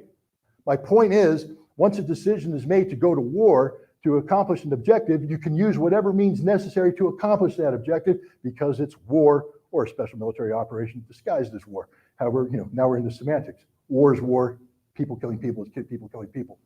But your question about the special military operation, you mentioned biolabs. I don't want to get too much into this because it's huge. it's a huge problem. It's our same, right? It's the same. I mean, Well, what I'm going to say is this, that when the Soviet Union fell, and I'll back this up by saying this, I'm personal friends with the people who ran the biolabs, who put the contracts in. So I'm going to start off by saying that I don't impugn any ill intent on their part. These are men and women of honor and integrity. And for me to believe that they were involved in something like that would be a bridge too far. So, but I'm going to explain why I'm saying what I'm saying. Soviet Union collapses, you have viable biological warfare facilities throughout the Soviet Union, to include Ukraine. One of the goals, when the Soviet Union collapsed, we, the United States, were worried about what happens to these laboratories, what happens to the deadly pathogens that were contained in them, but also as important, what happened to the scientists that worked there. Because let's say we can get rid of all the deadly pathogens. If we don't have viable employment opportunities for these scientists, they go off elsewhere and do their dirty deeds other places. So we came in, and under the Defense Threat Reduction Act, the Nunn-Lugar bill, cooperative threat reduction, millions of dollars, hundreds of millions of dollars. We took over these labs, and we were supposed to get rid of the pathogens. One of the problems I have is when I'm reading what's going on, we have the head of the Defense Threat Reduction Agency responsible for Ukraine in February of this year saying, yeah, gosh, we're a little nervous if the Russians take over some of these labs because they're scientists being scientists, chuckle, chuckle, chuckle. There might be some of their old work in the refrigerators. Old work meaning the deadly pathogens that they developed during the Soviet Union, which they're not allowed to have. When the United States took over the laboratory, we took it over under the auspices of what's called the Biological Toxin Weapons Convention, a treaty to eliminate biological weapons, which says you are not allowed to retain biological weapons. Well, clearly we retained these biological weapons in the Ukrainian labs. They're there, and the Russians have them now. They know what's going on. The other thing that we're not allowed to do is produce offensive biological weapons. That's a violation. But here's the problem with the American interpretation. You see, I'll give you an example. I was a firefighter in New York, and I was a hazmat guy because of my experience in Iraq with weapons of mass destruction. So I was the hazmat guy, I was the WMD guy. So I went and got trained at all the federal facilities. For instance, I went to Anniston, Alabama, where we trained in live nerve agent. So we'd go in with Sarah nerve agent, VX nerve agent, we're wearing the gear. And the idea was to give us confidence to operate so that if anything really bad happened, we could say, we've been there, we've done that, we know how to do this, our equipment works, we have confidence. But here's the question nobody's asking. Who's sarin and who's VX? Where did that come from? Because isn't there a chemical weapons convention that bans this? It bans it. You're not allowed to have it, but we have it. And we have it in significant quantity because we're using it to train these firefighters. Well, you see, that's not offensive, that's defensive. That's our definition. But I can guarantee you that if the Iraqis decided that they wanted to have production capability to produce sarin and VX nerve agent and said, we're just doing it for defensive purposes, boys, we say, nope, violation, we're taking you out. We have a different interpretation.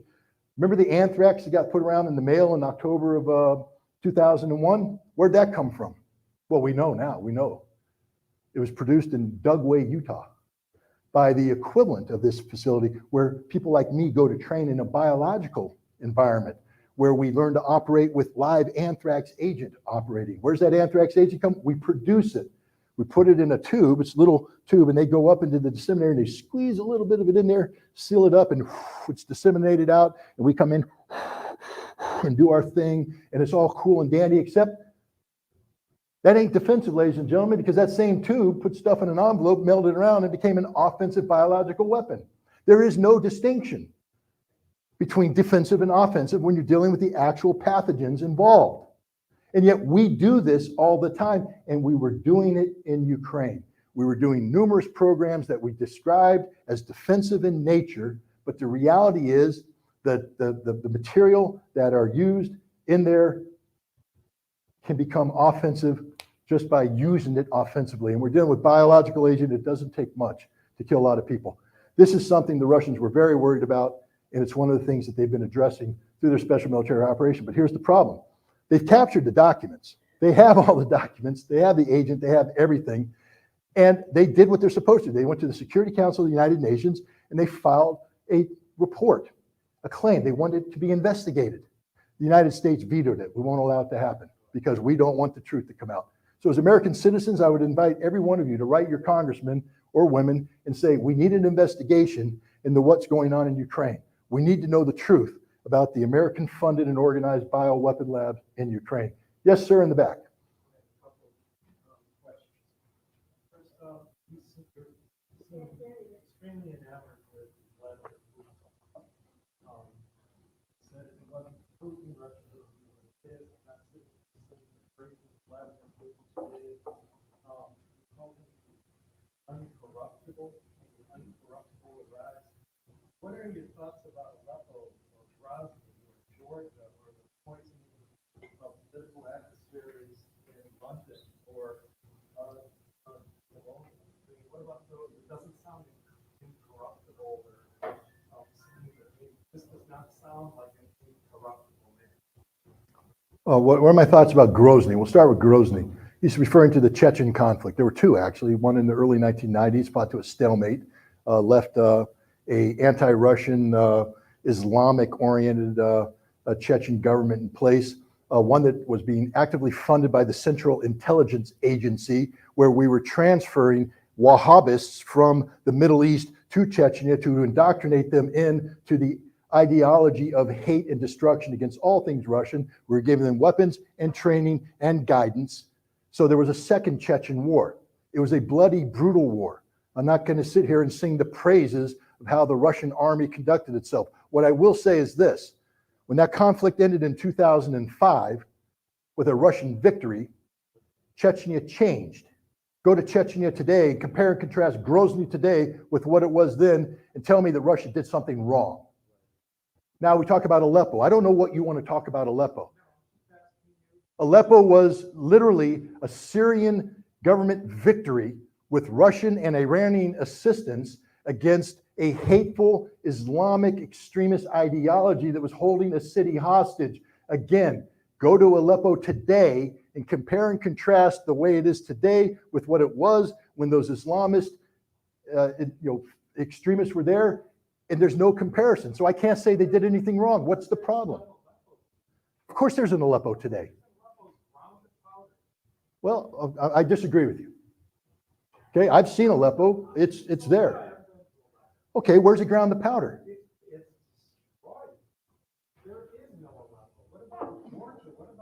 Georgia, you got to be careful there because now you're talking about a place that my wife's from Georgia, so I know a lot about Georgia. What about Georgia?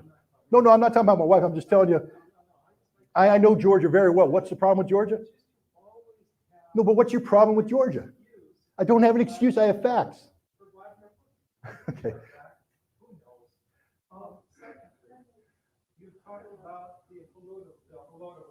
No, I didn't mention the Holodomor. We talked about the Slavic brotherhood of Russians and Ukrainians, but the Holodomor, which Germany yesterday recognized as a genocide, Yeah. which 16 other countries now recognize as a genocide, which 22 American states recognize as a genocide, in which 3 to 7 million Ukrainians were killed through forced starvation, summary execution by the Stalin regime. I don't see how that can lead to brotherhood. Okay, that's your point. I respect your point. Next point. You have no comment.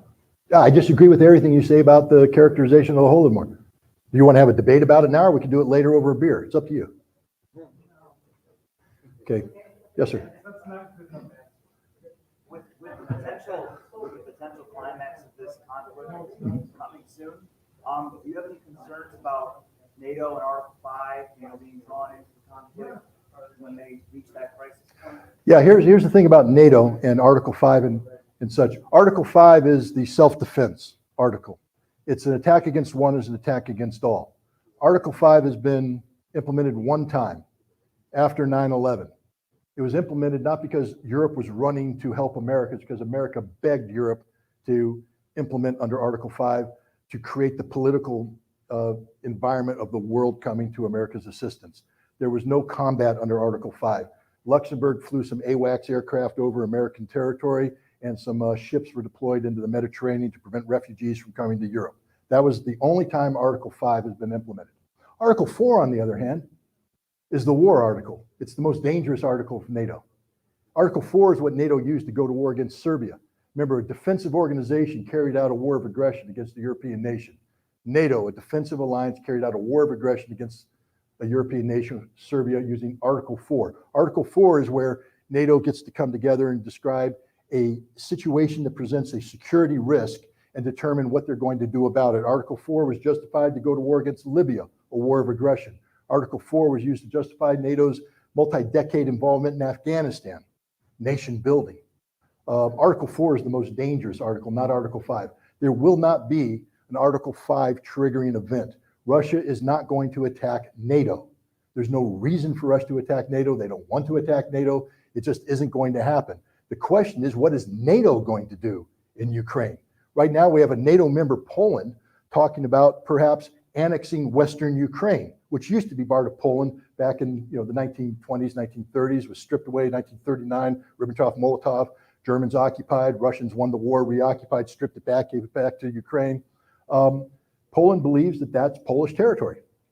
And so Poland is initiating internal domestic actions that could lead to a Polish intervention in Western Ukraine. If they do that void of NATO umbrella, then Poland will be defeated.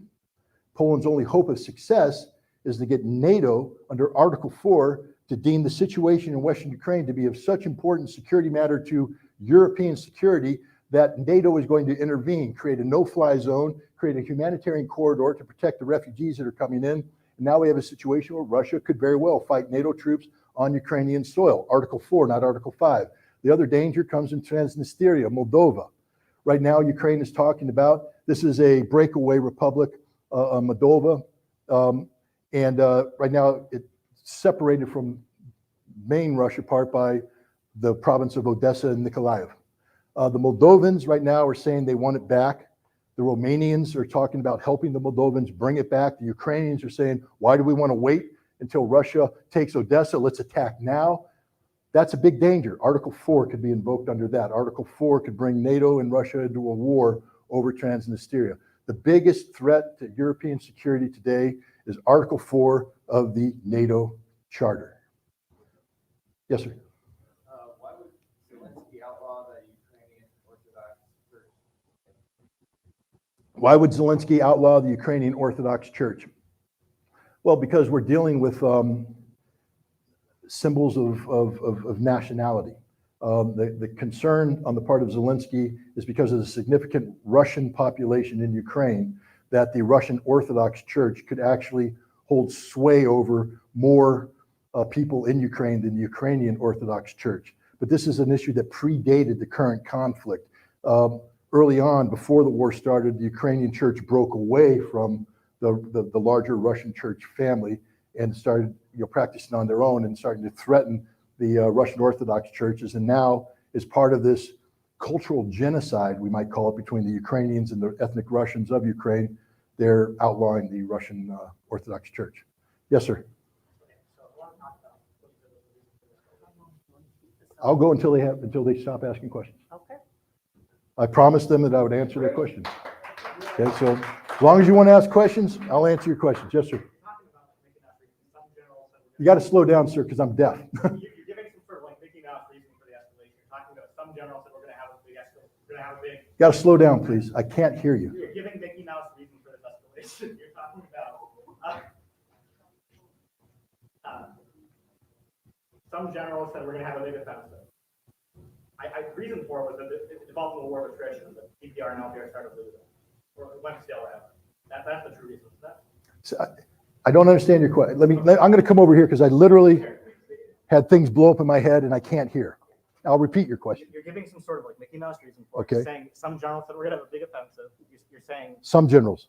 no, you literally said a Ukrainian general said we're going to have a big offensive, and that's why they invaded. Oh, yeah. No. Yeah. Okay. Go on. Yep.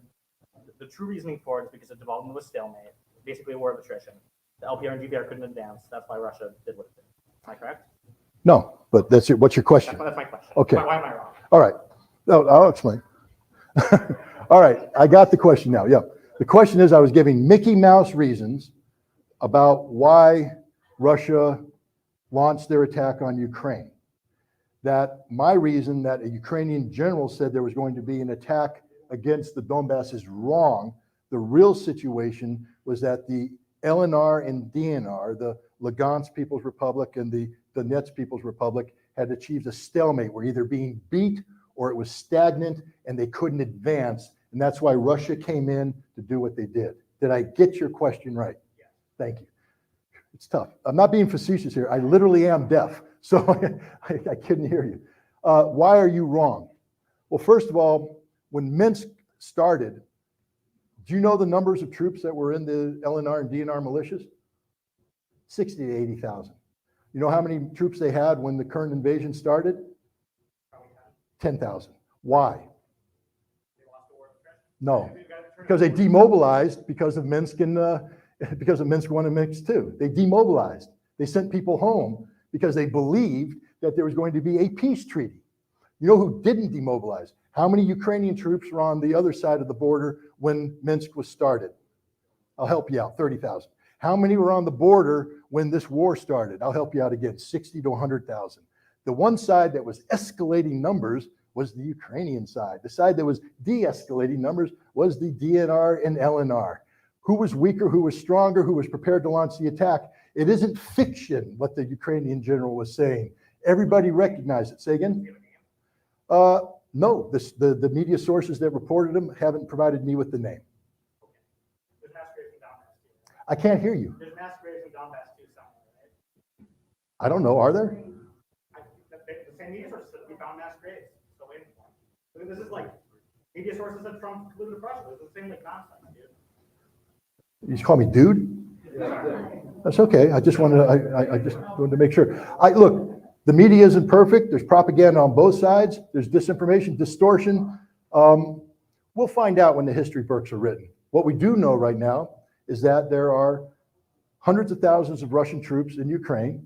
We're getting to launch a major offensive. I don't know, does that come from a media source or am I making it up? No, I'm pretty sure they're going to launch a major offensive against the Ukrainian army that has been severely degraded. Am I making that up? Or I don't know. You tell me.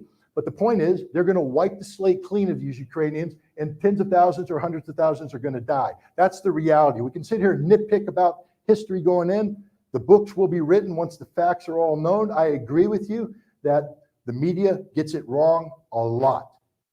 Sometimes things are said that aren't true. Some things aren't reported that are true. We'll find out. But we're here today to talk about how we stop a war in Ukraine. All right, so nitpicking on whether or not there's a mass grave somewhere in the DNR or LNR and the media got it right or wrong, I don't know, you tell me, is that relevant? I think what's relevant is how we prevent 700,000 Russian troops from sweeping in and creating a repeat of the destruction of Army Group Center with the Ukrainians running for their lives and getting machine gunned down before the advancing Russian tanks. I'd like to prevent that. Yes? I've heard that NATO is weak and that there's a chance it could be dismantled. Is that a possibility? The question is, she heard that NATO is weak and there's a chance that it could be dismantled. Let me answer the first part of that question. Weak is always a relative term. Weak as compared to what? I will tell you this, when I was in the military, when the Cold War was running, NATO wasn't weak. NATO had a large number of troops who were combat ready, who trained all the time. And one of the key elements of being combat ready is training. When I was in the Marine Corps, 29 Palms trained to fight the Russians, I was in the field 240, 250 days a year, consistently in live fire exercises, perfecting the art of killing Russians. That was it. That's all we did. We lived, breathed, fought it, slept it. That was my life. Now, the interesting thing about that is the moment we stopped training, I stopped becoming an efficient killer. Training has to be constant, and it's very expensive. And when the Cold War ended, we decided we didn't need to train like this anymore. It was too expensive. We wanted a peace dividend. So we stopped training to that level. We became less lethal. The other thing is the way we were organized to fight. During the Cold War, we were capable of fighting multiple corps level operations in parallel under an army group against the Soviets. Large scale ground combat, combined arms combat. Well, we had 300,000 troops on the ground in Germany, and we were going to deploy another 250,000 troops for 550,000 combat forces on the ground, thousands of aircraft, tens of thousands of tanks. That's all there. We could do it back then. Sometime in, I can't give the exact date, sometime in the 2000s, we withdrew the last tank from Europe. We went from having tens of thousands of tanks to no tanks. Weakness is a relative thing, but I'm here to tell you right now, tens of thousands of tanks is strong. 0 tanks is weak. Okay, now we take the Germans, the vaunted German military. They used to have numbers of divisions deployed, ready for defense, trained all the time, ready to fight on drop of the hat. They weren't willing to sacrifice a square inch of their territory to the Soviet invasion. They wanted to fight from the start. Then the Cold War ended, and the Germans said, we don't need this military anymore. They don't train, they don't equip, their stuff rots. In order to get a battalion deployed to Lithuania as one of the vaunted NATO battle groups, they had to cannibalize the existing armored brigades to get one battalion capable of deployment. That battalion is not combat capable. Combat capable implies combat proficiency. There's nothing proficient about that battalion. If a battalion got in a fight with the Russians today, that battalion would be destroyed on the first day of combat, because that battalion doesn't know what the reality of 30,000 rounds of high explosive ammunition impacting on your position. They've never trained for that. They're not prepared for that. And that's the rest of NATO too. NATO simply cannot fight the kind of war that's being fought in Ukraine today. NATO is a weak organization. It is a paper tiger. The British Army, so Mike drove me around, showed me the Michigan University football stadium. 110,000 people you can stuff in that thing? You could put the British Army in there and still have 40,000 empty seats. British Army. French Army deployed thousands of troops to Africa, Operation Sahel. Couldn't get to Africa without the US Air Force though, because they can't deploy. Europe can't fight. They don't know how to fight. They haven't trained to fight. They're not prepared to fight. Maybe they're going to wake up because of this war, but that costs money. Now we come back into the budget issue. Why is the NATO military the way it is? Because they didn't want to spend the money necessary, because Uncle Sam was there to back them up the whole time. Well, Uncle Sam has lost his combat capability. You know, we spent 20 years fighting a conflict in Iraq and Afghanistan. We are experts at killing wedding parties in Afghanistan and kicking down the doors of civilian homes in Iraq. What we're not experts at is waging large-scale ground combat in Europe. That is a totally different thing. We can take a brigade of the 101st Airborne and put them over there for a TV moment with CBS. Wow, 101st Airborne, don't they look good? They'll all be dead in a week, because 4,700 troops have zero sustainability in a modern combat environment. They need to be attached to hundreds of thousands of troops with significant amounts of artillery, air power, and logistics sustainability. And we already know that they will run out of artillery ammunition in 2 weeks. NATO is a paper tiger. Now, what's the future of NATO? Europe is starting to wake up to the reality that NATO is not a European security alliance. NATO is an extension of American national security policy. That the United States directs NATO to do that which benefits American national security policy.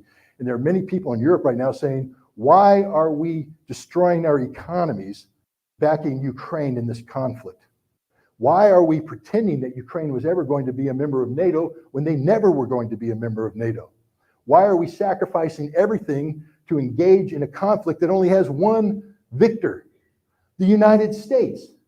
The United States is the country that's benefiting most from this conflict, not Russia. The United States. Russia has talked about the need for a European security framework. In fact, they put 2 draft treaties on the table on December 17th of last year, one to NATO, one to the United States. They begged people, when we talk about diplomacy, they begged the United States and NATO, read the document, please. Sit down with us and talk with us responsibly. If you do this, we'll talk with you. We know you're not going to be happy with this, but we're willing to work with you. If you ignore it, you'll leave us no choice but to seek a military technical solution to the problem. That means war. We ignored them. War came. Cause and effect. We knew what we wanted to accomplish was to get Russia to invade Ukraine. We thought that the Russians' economy would collapse under the sanctions. It didn't. It boomeranged back.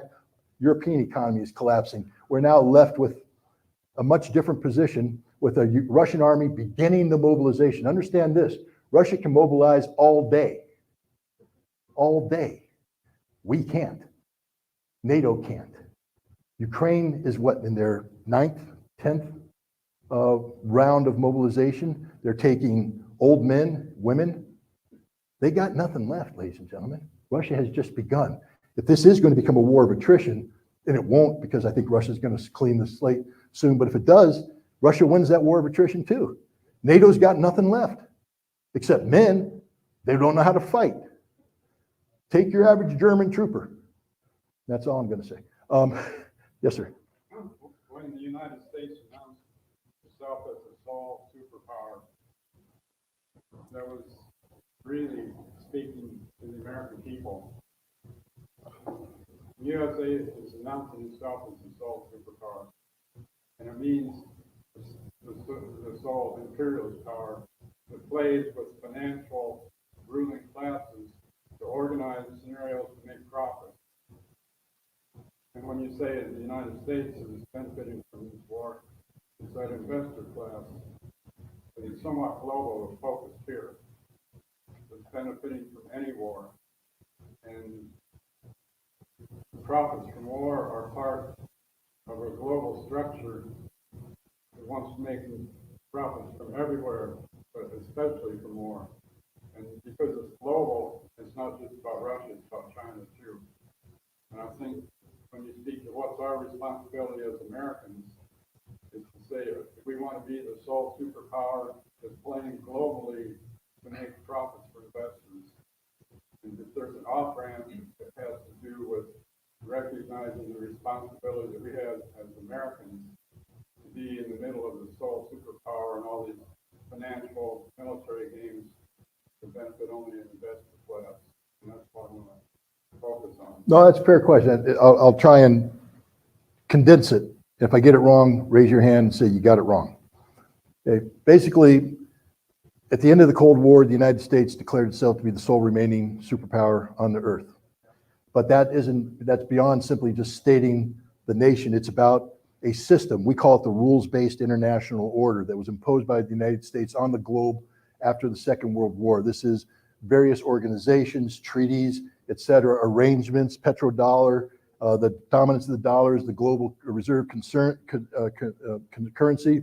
All of this together creates an environment of America dominating the world economically for its own benefit.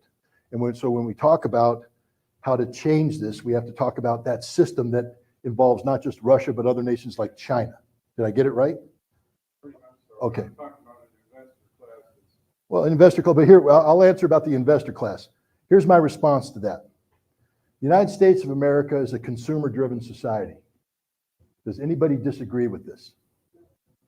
No, you don't. You can't, because we are a consumer-driven society. We are a nation of consumers. Now, I know individuals will raise their hand. Not me. No.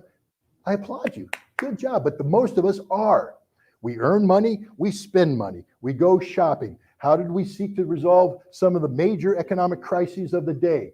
Presidents of the United States getting before the American people saying, go shop.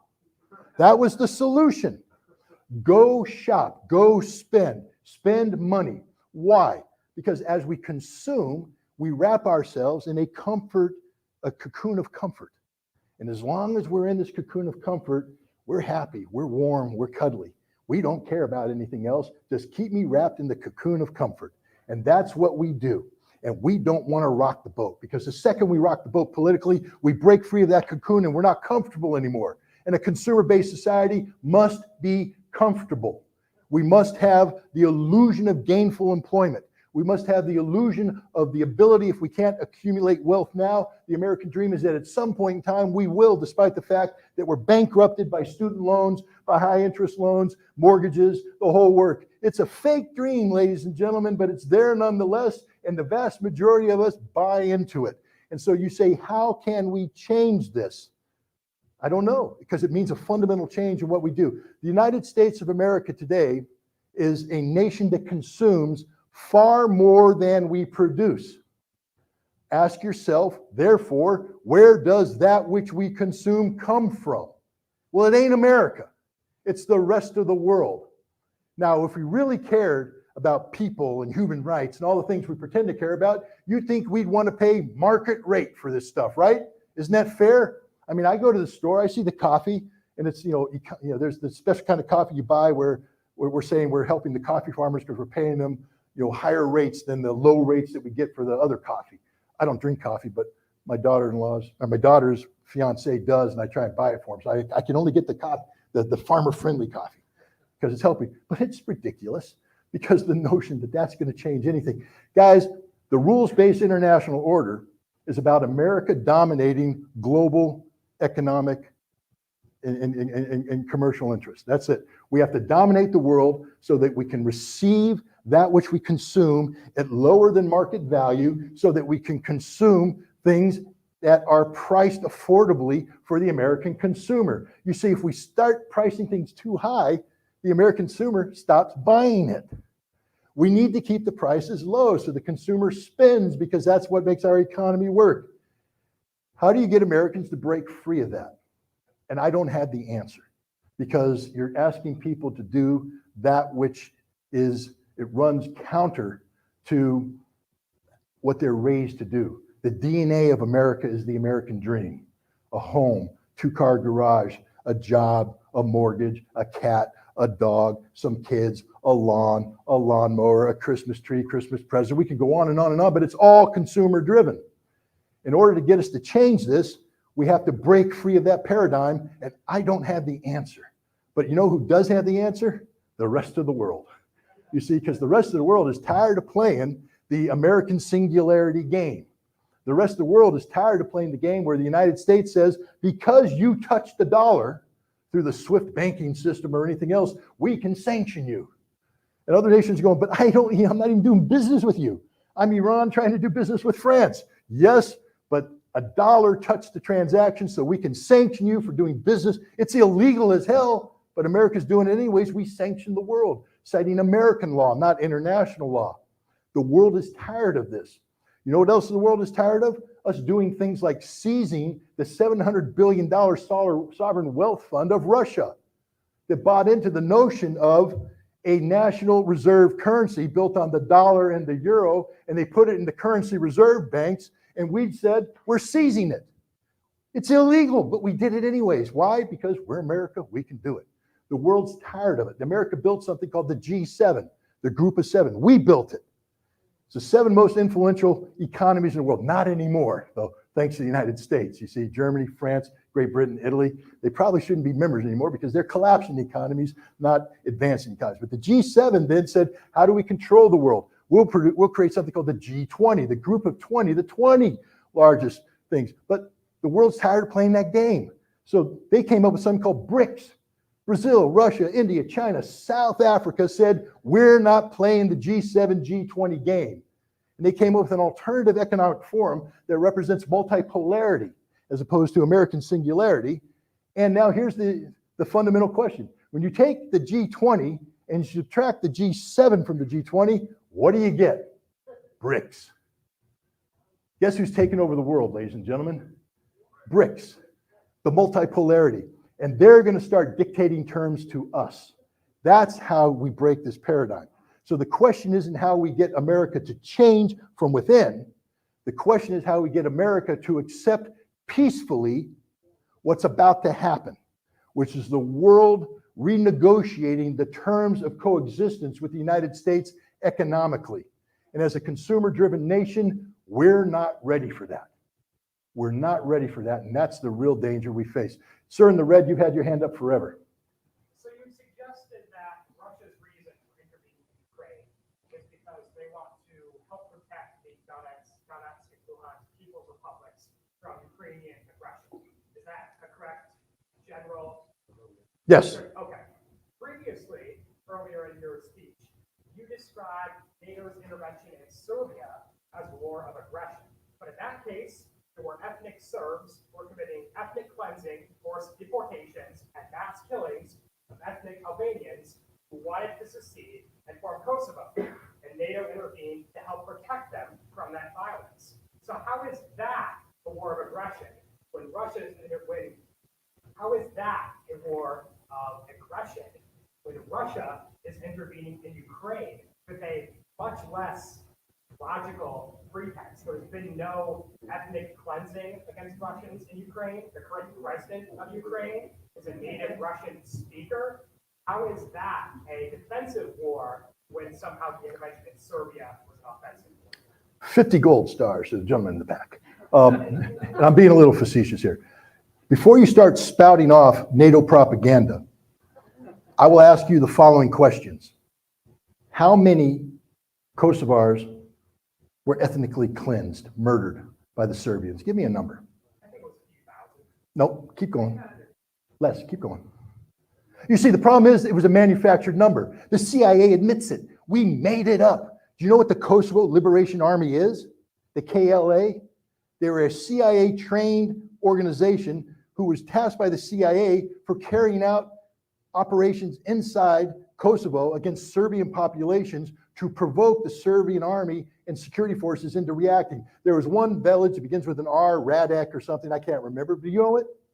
It's a famous one. The media went all over there and filmed all the bodies lying out. Oh my God, look, they murdered everybody. Jesus Christ, it's horrible. They were all KLA fighters.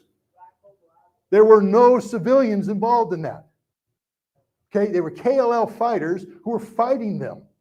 Understand that what NATO called a genocide wasn't. And here's the important thing about Article 51, collective self-defense. The threat has to be imminent. Imminent. And the case made by NATO for the imminent need for intervention was a genocide that never happened. That's the difference. The threat against the Ukrainian or the Russian population of Donetsk was real. 8 years of documented bombardment that killed tens of thousands with 100,000, 60 to 100,000 Ukrainian forces ready to invade. That is genuine. That is real. It was an imminent threat. Russia responded. There's the difference. You see, when you study international law, you have to break things down into its components. And a key aspect of preemptive self-defense is the notion of the imminent threat that must be dealt with. There was no imminent threat in Kosovo. Therefore, the entire argument that NATO put together was a flawed argument, a legally flawed argument. Don't trust me. Trust the lawyers that actually write about this. And then when you take a look at the Russian argument for going into Ukraine, it is sustained over and over and over again by hard fact. That's the difference between the two. Yes, sir.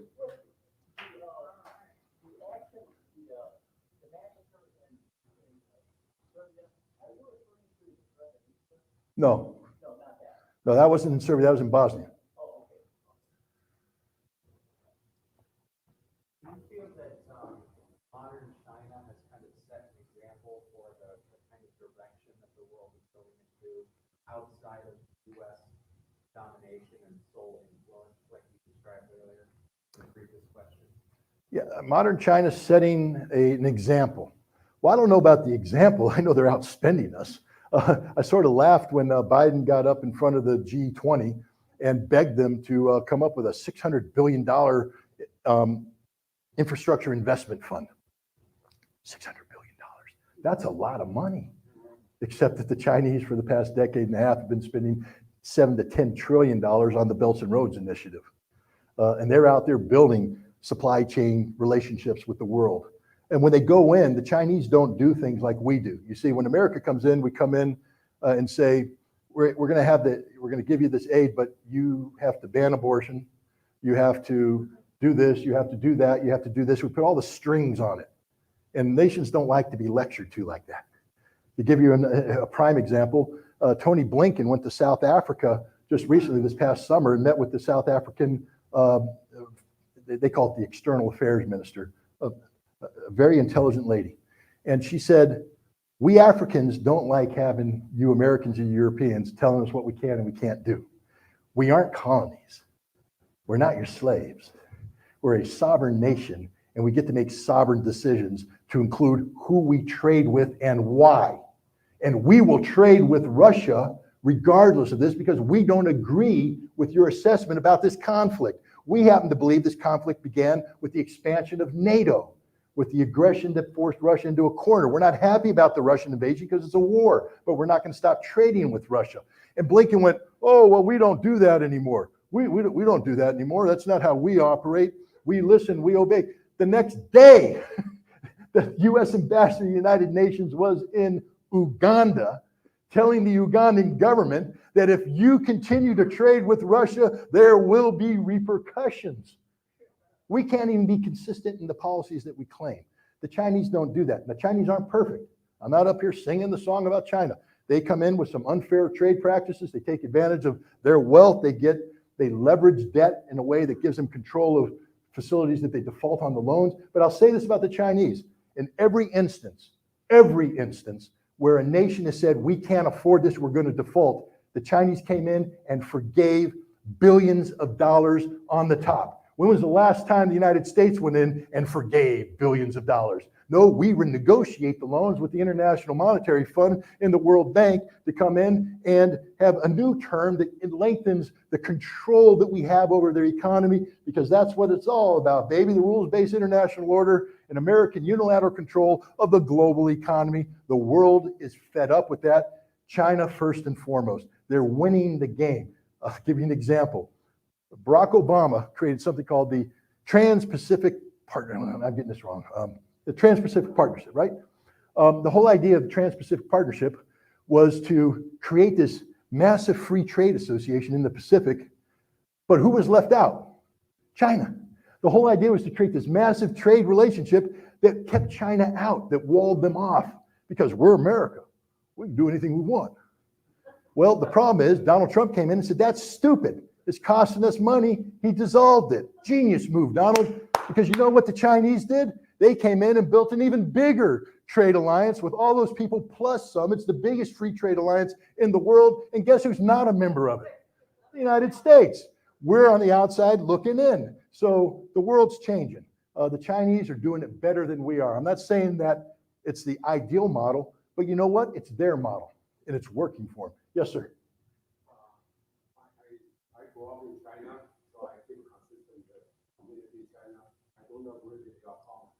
In all your today's talk, you need to differentiate between the dictator, the leader of the country, and the country, the common people of the country. Okay? Yes, China is winning economically, military to the United States, but the United States have the responsibility to involve China's human rights policies. We have a responsibility for what? To involve, to promote human rights. To involve ourselves in the human rights of China. Yes, We have a duty and responsibility. yes. Under what authority? Because you said the reason that Putin, the dictator of Russia, is waiting for it is because he wants to protect Russian people in Ukraine, right? If they can do that, why U.S. do not want to protect human rights? Okay, I think the kind U.S. United States, that's the reason we come from the United States, because of the value, right? The common world value we come from. Specifically how? Oh, that's in politics. We tell them if you're using the laborers, children, for example, if you're using children laborers, you're using president to generate some good, we do not partake with it. We consistently tell them you have to respect human rights. Otherwise, majority Chinese is suffering. Even though so, today, China economic is booming, but they only make small portion of people, the elite, the dictator, those people rich, the common people, the people who grew up with me, they're suffering. Okay? Without the United States involvement, No, I'm not. you are promoting China is Okay. successful, those people will suffer. I appreciate I know where you're coming from, and you're morally correct. Yeah, okay. All right? Let me tell you what's going to happen if we do what you do. You ready? First of all, America has no legal obligation to go into China to protect human rights. That's purely a sole prerogative of America. There's no United Nations authority. There's not a Chapter 7 resolution. It's nothing. It's America imposing its will on China. And you really want Americans to impose their will on China? Do you think Americans understand China? You want people ignorant about China coming in telling China how to run its own business? It's a mistake. I don't want the United States force their value in China. I want to force your value to the people, to help the common people. But what are the common people? Do we get to dictate? It's the government against the common value. It's not the China. Well, let me put it this way. We're not the world's policemen. China has problems, and I agree China has problems. You solve them. It's not my problem. Here's the other reality. You produce a lot of stuff that makes the American consumer happy. You want to know how we lose the China debate? Stop bringing the PS5 or whatever the hell that new game is. If I take the PS5 off the stands right now for Christmas, because it's the holiday season right now, and every American family wants to get one of those damn toys to mollify their children who are screaming, I gotta have the new computer game. And if I can't get that new computer game, my children are unhappy, I'm unhappy. And if we do what you say, we're not gonna get the new computer game because they're built in China. Just like everything's built in China. China controls the supply links. What you're suggesting is something that cannot be done. It's impossible to do because to hold China accountable to the standard you say, we have to put sanctions on China. No, we're doing the American consumer is very good, okay? Because American consumer lots of food from China, that's make the Chinese rich. Because make the Chinese people economic booming. Because you buy stuff from China. That's good. Well, then how do we control the policies of China? Until today, China, talking to China's human rights is very good because last week, China had a demonstration against the lockdown. Yeah. No, I know, I'm familiar. Because the government rate of China, US going to sanction them, this time it didn't happen, demonstrate very good. Just because that, if United States government do not tell the Chinese about human rights, keep talking about that, they're going to tell the people demonstrate. All right, I appreciate your standpoint. Americans do not have the right to involve China, but morally, we need to have Chinese. Okay, but here's my problem. You also mentioned the Chinese government. I understand. Come on. What gives America the moral authority to do this? Chinese tax money, not. What gives America the moral authority to do this? Yes. What gives America the moral authority? You know how many prisoners we have in prison today? Do you understand that we have a nation that are full of problems? Here's the problem. Joe Biden, in his recent national security strategy of the United States, has said that which makes America the indispensable nation in the world is the power of our democracy. Please laugh, because that's a punchline. The power of our democracy. And we're going to tell China how to do things, what to do, what to put the moral compass. We are broken as a nation. Republicans hate Democrats. Democrats hate Republicans. Independents are confused. Black hates white. Yellow hates brown. We're a nation that's fundamentally broken. We are falling apart at the seams. And yet you're telling me that we somehow have the moral authority to dictate to China about human rights when we don't meet any of the standards here at home. That's the problem. Yes. Even though Americans have a lousy program, but still the democratic system in the United States is much better than China, better than Russia, better than Africa. That's the reason that we have the moral to have those undeveloped countries. Okay. Yes, we agree. Yes, United States government is corrupt. They have lots of programs. Does not mean we cannot help the people, right? I'm not rich, okay? Neither am I. My kids, but I have the responsibility to help the people for them. That's the. Right. I'll leave it with this. I respect everything you say and I understand where you're coming from, but I'll also say this, and I hope you admit that I'm right on this one. You're Chinese, you said. No, I grew up in China. I come to Harvard 30 years ago. Correct. But what I'm saying is you have a vested interest in China. You have invested interest in Chinese people. Correct. Not the government, not the I'm not disagreeing with you. What I'm saying is you're informed about China. You have knowledge and information about China. You are personally vested in a good solution for the Chinese people. No one else here is. They might theoretically talk about how they care about the Chinese people. Nobody has your background, your experience, and the level of investment, and there's your problem. This is personal for you. But the average American doesn't take this personally. The average American's concerned about that cocoon of comfort I talked about. I know, I come from the same thing. My wife is from Georgia, and she is sick to her stomach about what's going on in Georgia and what has happened to Georgia. She takes it personally. It's a personal issue, and she's frustrated that the United States doesn't share her values because they're about human rights. They're about all the things you talked about. But nobody in this room knows a damn thing about Georgia, and nobody's willing to put their life on the line for Georgia, and not a single American should be willing to put their life on the line for China. And that's the ultimate problem. Because once you start the ladder of escalation on these issues, where do you draw the line? If we make human rights such a moral thing that we have to be engaged, what happens when China doesn't play ball? Where do we take it from there? To the point where I have to jab a bayonet into a Chinese man's chest? No, we don't want that. So I say we have to back down to where we can deal with the Chinese, and that has to be with respect for the totality of China, inclusive of its government. That's my point of view. I understand where you're coming from. And we're at one of those crossroads. Next question. In January of this year, Russia was saying they did not intend to launch any military operations. Yep. And then they were saying, at the same time, they were saying they were alarmed at what they said was an escalation in combat. Yep. Okay.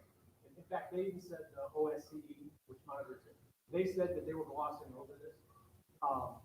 So my question to you is, do you think they were lying about their intentions in January, or do you think maybe they did change their plans as a result of those escalations? Well, Russia never lied about this, and I'll tell you why. The troop movements were real. So Russia's like, yeah, we're moving troops on our own border. You can think of it what you want, but we're exercising these troops. We're concerned about what's going on in Donbass. If you recall, they started moving these troops in early 2021. That's why Joe Biden flew to Geneva to meet with Vladimir Putin to discuss in June 2021 to discuss this issue. And the Russians pulled back. Why?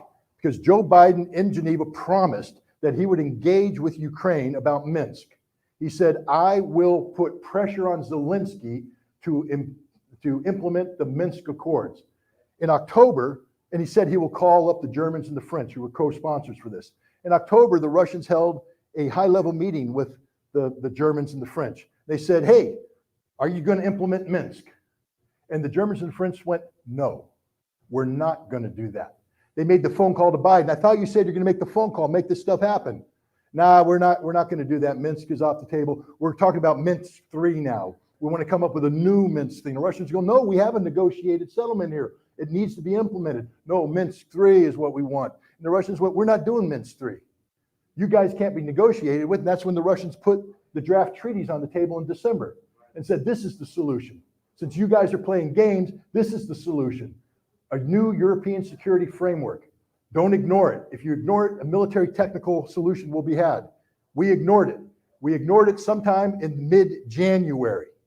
And at that point in time, Russia began the diplomatic and legal processes necessary to create the conditions for an invasion of Ukraine. A war with Ukraine could have been stopped in January if the United States picked up the phone and demanded that the Ukrainian government implement Minsk. That's just a plain, simple fact. The decision to invade wasn't made prior to that. The potential was there with military, because you don't simply build up 200,000 troops ready to carry out sustained military combat overnight. So the Russians built up that capability, but they would have happily dispersed that capability had Minsk been implemented. It wasn't. Yes, sir. I'm sorry, what, ma'am? Why didn't Biden follow through? Because the policy of the United States is not to create peace with Ukraine, it's to destroy Russia. It's been the policy of the United States since the fall of the Soviet Union. Remember the reset, the famous reset under Obama? The little red button in the yellow box? Hillary, Lavrov pushed the button. It's spelled wrong. It meant something totally different. It meant overcharged. So if you push the button, our relationship gets overcharged, not reset. Reset was regime change. Reset was, we are going to create policies that empower Medvedev to stay as president to keep Putin out. Joe Biden flew to Moscow in March of 2011 at the height of the election period, and he spoke to Russian opposition leaders. Now just put this through your mind for a second. Imagine a Russian leader flying to America and talking to an American political party and saying the following: Joe Biden shouldn't run for re-election. It would be bad for Joe Biden. It would be bad for America. We'd be pretty angry, wouldn't we? Well, Joe Biden went to Russia and told Russian opposition leaders that Vladimir Putin shouldn't run for re-election. It'll be bad for Putin. It'll be bad for Russia. Biden's been against Russia from day one. He's part of the regime change. It failed. He was part and parcel of the 2014 coup d'etat. Remember, Biden ran Ukrainian policy. He ran Ukrainian policy. The coup was Biden's coup. And so this war is Biden's war. Because of Biden and Zelensky, Zelensky now so blindly killing Ukrainians and everybody else. Yep. Over you, sir. To Zelensky's worth $1.6 billion. allegedly, I don't have evidence of that. Go ahead. No, one behind you. I'd be interested in your perspective on what you see the long-term fallout of the United States supplying arms and weapons and money to Ukraine with our relationship with Russia. Well, with our relation with Russia, I think, okay, the question is, what's the long-term fallout of our supplying all these weapons and money to Ukraine with our relation to Russia? Our relations with Russia are ruined. We have no relations with Russia. There's nothing going on right now. It's zero. This is a very dangerous situation. So how do we repair this? Well, here's a couple issues. One, look, the Russians are grown-ups. And what I mean by that is the following. In the 1980s, the United States spent a lot of money creating something called the Mujahideen. We funded them in Afghanistan. for the sole purpose of killing Soviet troops. And we killed them by the thousands. The Soviets withdrew from Afghanistan in 1989, I believe. I was a weapons inspector in Russia at the time. Did the Russians run around and say, we hate you because your CIA has been killing Russian troops in the Soviet Union, or were they adults? And they said, we were playing the big game, we lost, we're out of there, we're still going to work with you. That's the Russian approach. Let's talk about the American approach now. Let's go to Iraq, 2005. We're occupying the country, by the way, as an illegal occupation, and people are resisting. The Shia population is resisting. They're getting help from this organization called the Quds Force, operating out of Iran, commanded by a guy named Qasem Soleimani. And Qasem Soleimani's doing the job better than we're doing. He's killing 600 Americans. And he helped create an insurrection that caused America ultimately to withdraw. Did we handle it like grown-ups? Say, well, we overextended ourselves. We got a little overextended. That's the way it is. We're just going to move on. Or did we hold a grudge? Such a grudge that we assassinated Qasem Soleimani when he landed in Baghdad with a proposal for peace. That's how America operates. You see, we hold grudges. Russia doesn't, and that's my point.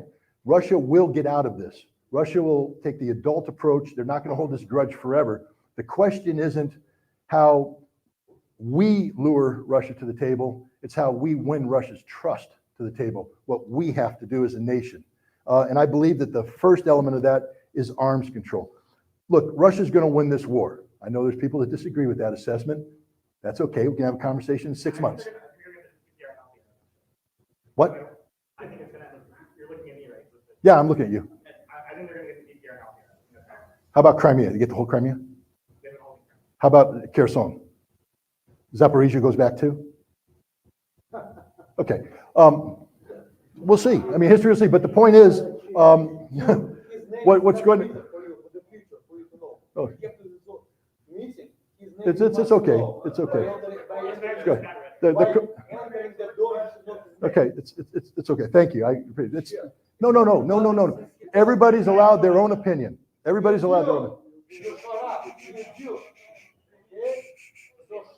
Partner, everybody gets their own opinion. Everybody gets their own opinion. And I know you're upset. He's upset with me. You're upset with him. We have a triangle of upset going on here. It's okay. It's okay. We're just going to talk our way through this. And when this all ends, like I said, the history books will tell us who's right. And so in 6 months, we can have this conversation. They know how to get in touch with me, and I'd be more than happy to speak with you about it. To finish the answer to your question, which I lost track of, quick refresh. How do we get out of this? Yeah. I think the key right now, first of all the arms we're providing Ukraine, they're going to be destroyed. Okay, that's the quickest way. When Russia says demilitarization, that's going to be part of it. All the American wealth that's gone to Ukraine will either be in Russian possession or destroyed. The problem is with the light weapons. And we're seeing that, the NLAWs, which is a British weapon, the Javelin, which is an American weapon, the Stinger, an American weapon. There's other equivalents out there. Man-portable weapons, including light arms, munitions, grenades, etc., are appearing on the black market around the world. They're appearing in South America. They're appearing in the Middle East. They're appearing in Africa. They're appearing in Europe. Because Ukraine is the single most corrupt nation on the face of the earth, and the money we're providing Ukraine, the weapons we're providing Ukraine, lacks any accountability. Rand Paul stood up, and Rand Paul, he'll boo his. The guy stood up and said, before we give $43 billion, why don't we have an inspector general who can account for it? Wouldn't that be nice, especially after the Afghanistan debacle, where we left $9 billion worth of weaponry on the battlefield for the Taliban to take? Why don't we account for this? Can we answer the question, what happens to the NLAW or the Javelin when we send it to Ukraine? They received it. Who did you give it to? A combat unit. Did they sign for it? Was it issued to a soldier? Did he sign for it? This is what normal militaries do, baby, even in wartime. You sign for the weapon. When you use the weapon, your officer writes a report that says Private Schmuckatelli fired 3 Javelin missiles. The following serial numbers are accounted for. They go back to a logistics guy who checks them off a list. They're accounted for. So when I do my forensic analysis afterwards, I can say I know exactly what happened to every weapon I gave the Ukrainians. We don't have any of that in place. So instead it goes there, and the Ukrainians who have empowered criminals, the Azov battalion, the Adar battalion, Kraken battalion. I could keep going. All these neo-Nazi people who are affiliated with organized crime networks in Europe receive these weapons with no accountability, and they want to put some cash in their pocket. So they sell it on the black market and they cash it up. And that's where we're at today. This is a very dangerous situation that's going to haunt the world for decades to come. But that, even then, the Russians are going to get over that because that's a self-inflicted wound. That's the West killing itself. The key to get out of this thing, I believe, is arms control. I believe that the most important thing here is that which kills us all, and that's nuclear weapons. And the one thing about this conflict is that it has put the potential of nuclear conflict up there front and center for all people to consider. And what we need to do is re-engage responsibly about arms control. And here's my last pitch for the book. Disarmament in the time of perestroika, arms control, and the end of the Soviet Union is a template for hope. It shows you how we did it once before. And I believe we could do it again, but America's going to have to change the way it approaches this. The reason why arms control worked back then in the 1980s is that we respected the Soviet Union. We feared them, but we respected them. We took them seriously. So if we're going to have arms control with Russia, we have to respect Russia. We have to take them seriously. We even have to fear them a little bit. We're not there yet. Yes, sir. Going back to the topic we were discussing a long time ago, but I guess Okay, I'm going to have to come up to you again because I literally can't hear. I know that, like, during your speech, you talked a lot about, I guess, like, the history of, I guess, the relationship between, like, NATO and Russia, right? And then you also mentioned that, like, Russia effectively thought that they would be able to, like, do their military operation relatively quickly, and then that, like, you know, be able to do peace negotiations in Turkey, and then that would essentially bring an end to the military operation. So I guess my question is, why, in your view, did, like, Russia not expect NATO to get involved, given all of the history? Okay, good question. I just would like to suggest that this might be the last question, because Mr. Ritter has to do this all again tomorrow. I do. Yes. So, last question. We didn't negotiate that. I reject this. Where's my union? Where's the speakers union? Okay, your question basically dealt with, I gave a lot of explanation about what Russia expected, how they got it wrong, et cetera, et cetera. Why didn't Russia anticipate NATO getting involved the way they did? I don't know. I mean, that's a question only the Russians can answer. Because logic, I would tell you that if I were briefing Putin, I would say that there's a good chance that NATO will seek to be involved. Early on was Poland deciding they want to take advantage of the chaos to make a move on Western Ukraine. Russian intelligence has been talking about this for some time, and any Pole who lives in Poland will tell you that the nationalists are making that very case right now. So that's an issue. But I think Russia made it clear that any direct NATO involvement in Ukraine would be treated by Russia very seriously, and they would respond with every capability in their system. A lot of people thought that meant nuclear weapons. Maybe it did, maybe it didn't. Russia never said. But it meant that Russia was going to take any NATO intervention very seriously. And maybe Russia thought that NATO would look at that and say, we don't want to get involved. I think NATO made a decision that couldn't have been predicted up front. Because again, I just challenge anybody right now to tell me on February 24th that you could predict that Russia would withdraw its forces from around Kiev on March 25th. How many people could predict that? No one. And the reason why is because war is unpredictable. The plan of action gets thrown away on initial contact with the enemy. Stuff happens. So the Russians now were in a situation where they thought we're going to withdraw and invite peace. I don't think that anybody in Russia thought that NATO would misconstrue the Russian actions as a sign of weakness. See, that's the tipping point analytically. Somebody in NATO said Russia's losing. Russia can't win. The Russian army is defeated. The Russians are retreating. Therefore, we will now intervene to empower the Ukrainians toward this victory. And so we sent tens of billions of dollars, a massive training program. We trained them up in France and England and in Germany and Poland. And they came in and they launched a very impressive counteroffensive in September, capturing large swaths of territory in Kharkiv and capturing territory in Kherson. But that's not a victory. That's just Ukraine burning through its troops. And Russia saying, we're going to trade space for lives. And now Russia's mobilized and Ukraine's got nothing. Russia didn't expect NATO to make that gambit. I don't think Russia expected NATO to get it so wrong, to think that Russia was defeated. How could you think Russia was defeated? The 200,000 troops were peacetime manning. There was no wartime escalation prior to this incursion. The 200,000 were peacetime forces brought together. There was no declaration of war. There was no special parliamentarian procedures other than recognizing the Donetsk and Lugansk. What Russian analyst would sit there and say, yeah, we beat Russia? Russia didn't even mobilize. Russia wasn't even trying. Now Russia's trying. And there ain't nobody saying that Russia's losing right now. Ain't nobody saying Russia's going to be swept off the battlefield. Ain't nobody saying Ukraine's going to prevail. Well, you are, but maybe you're right. So that's where we're at. Thank you very much. Appreciate it. Facebook's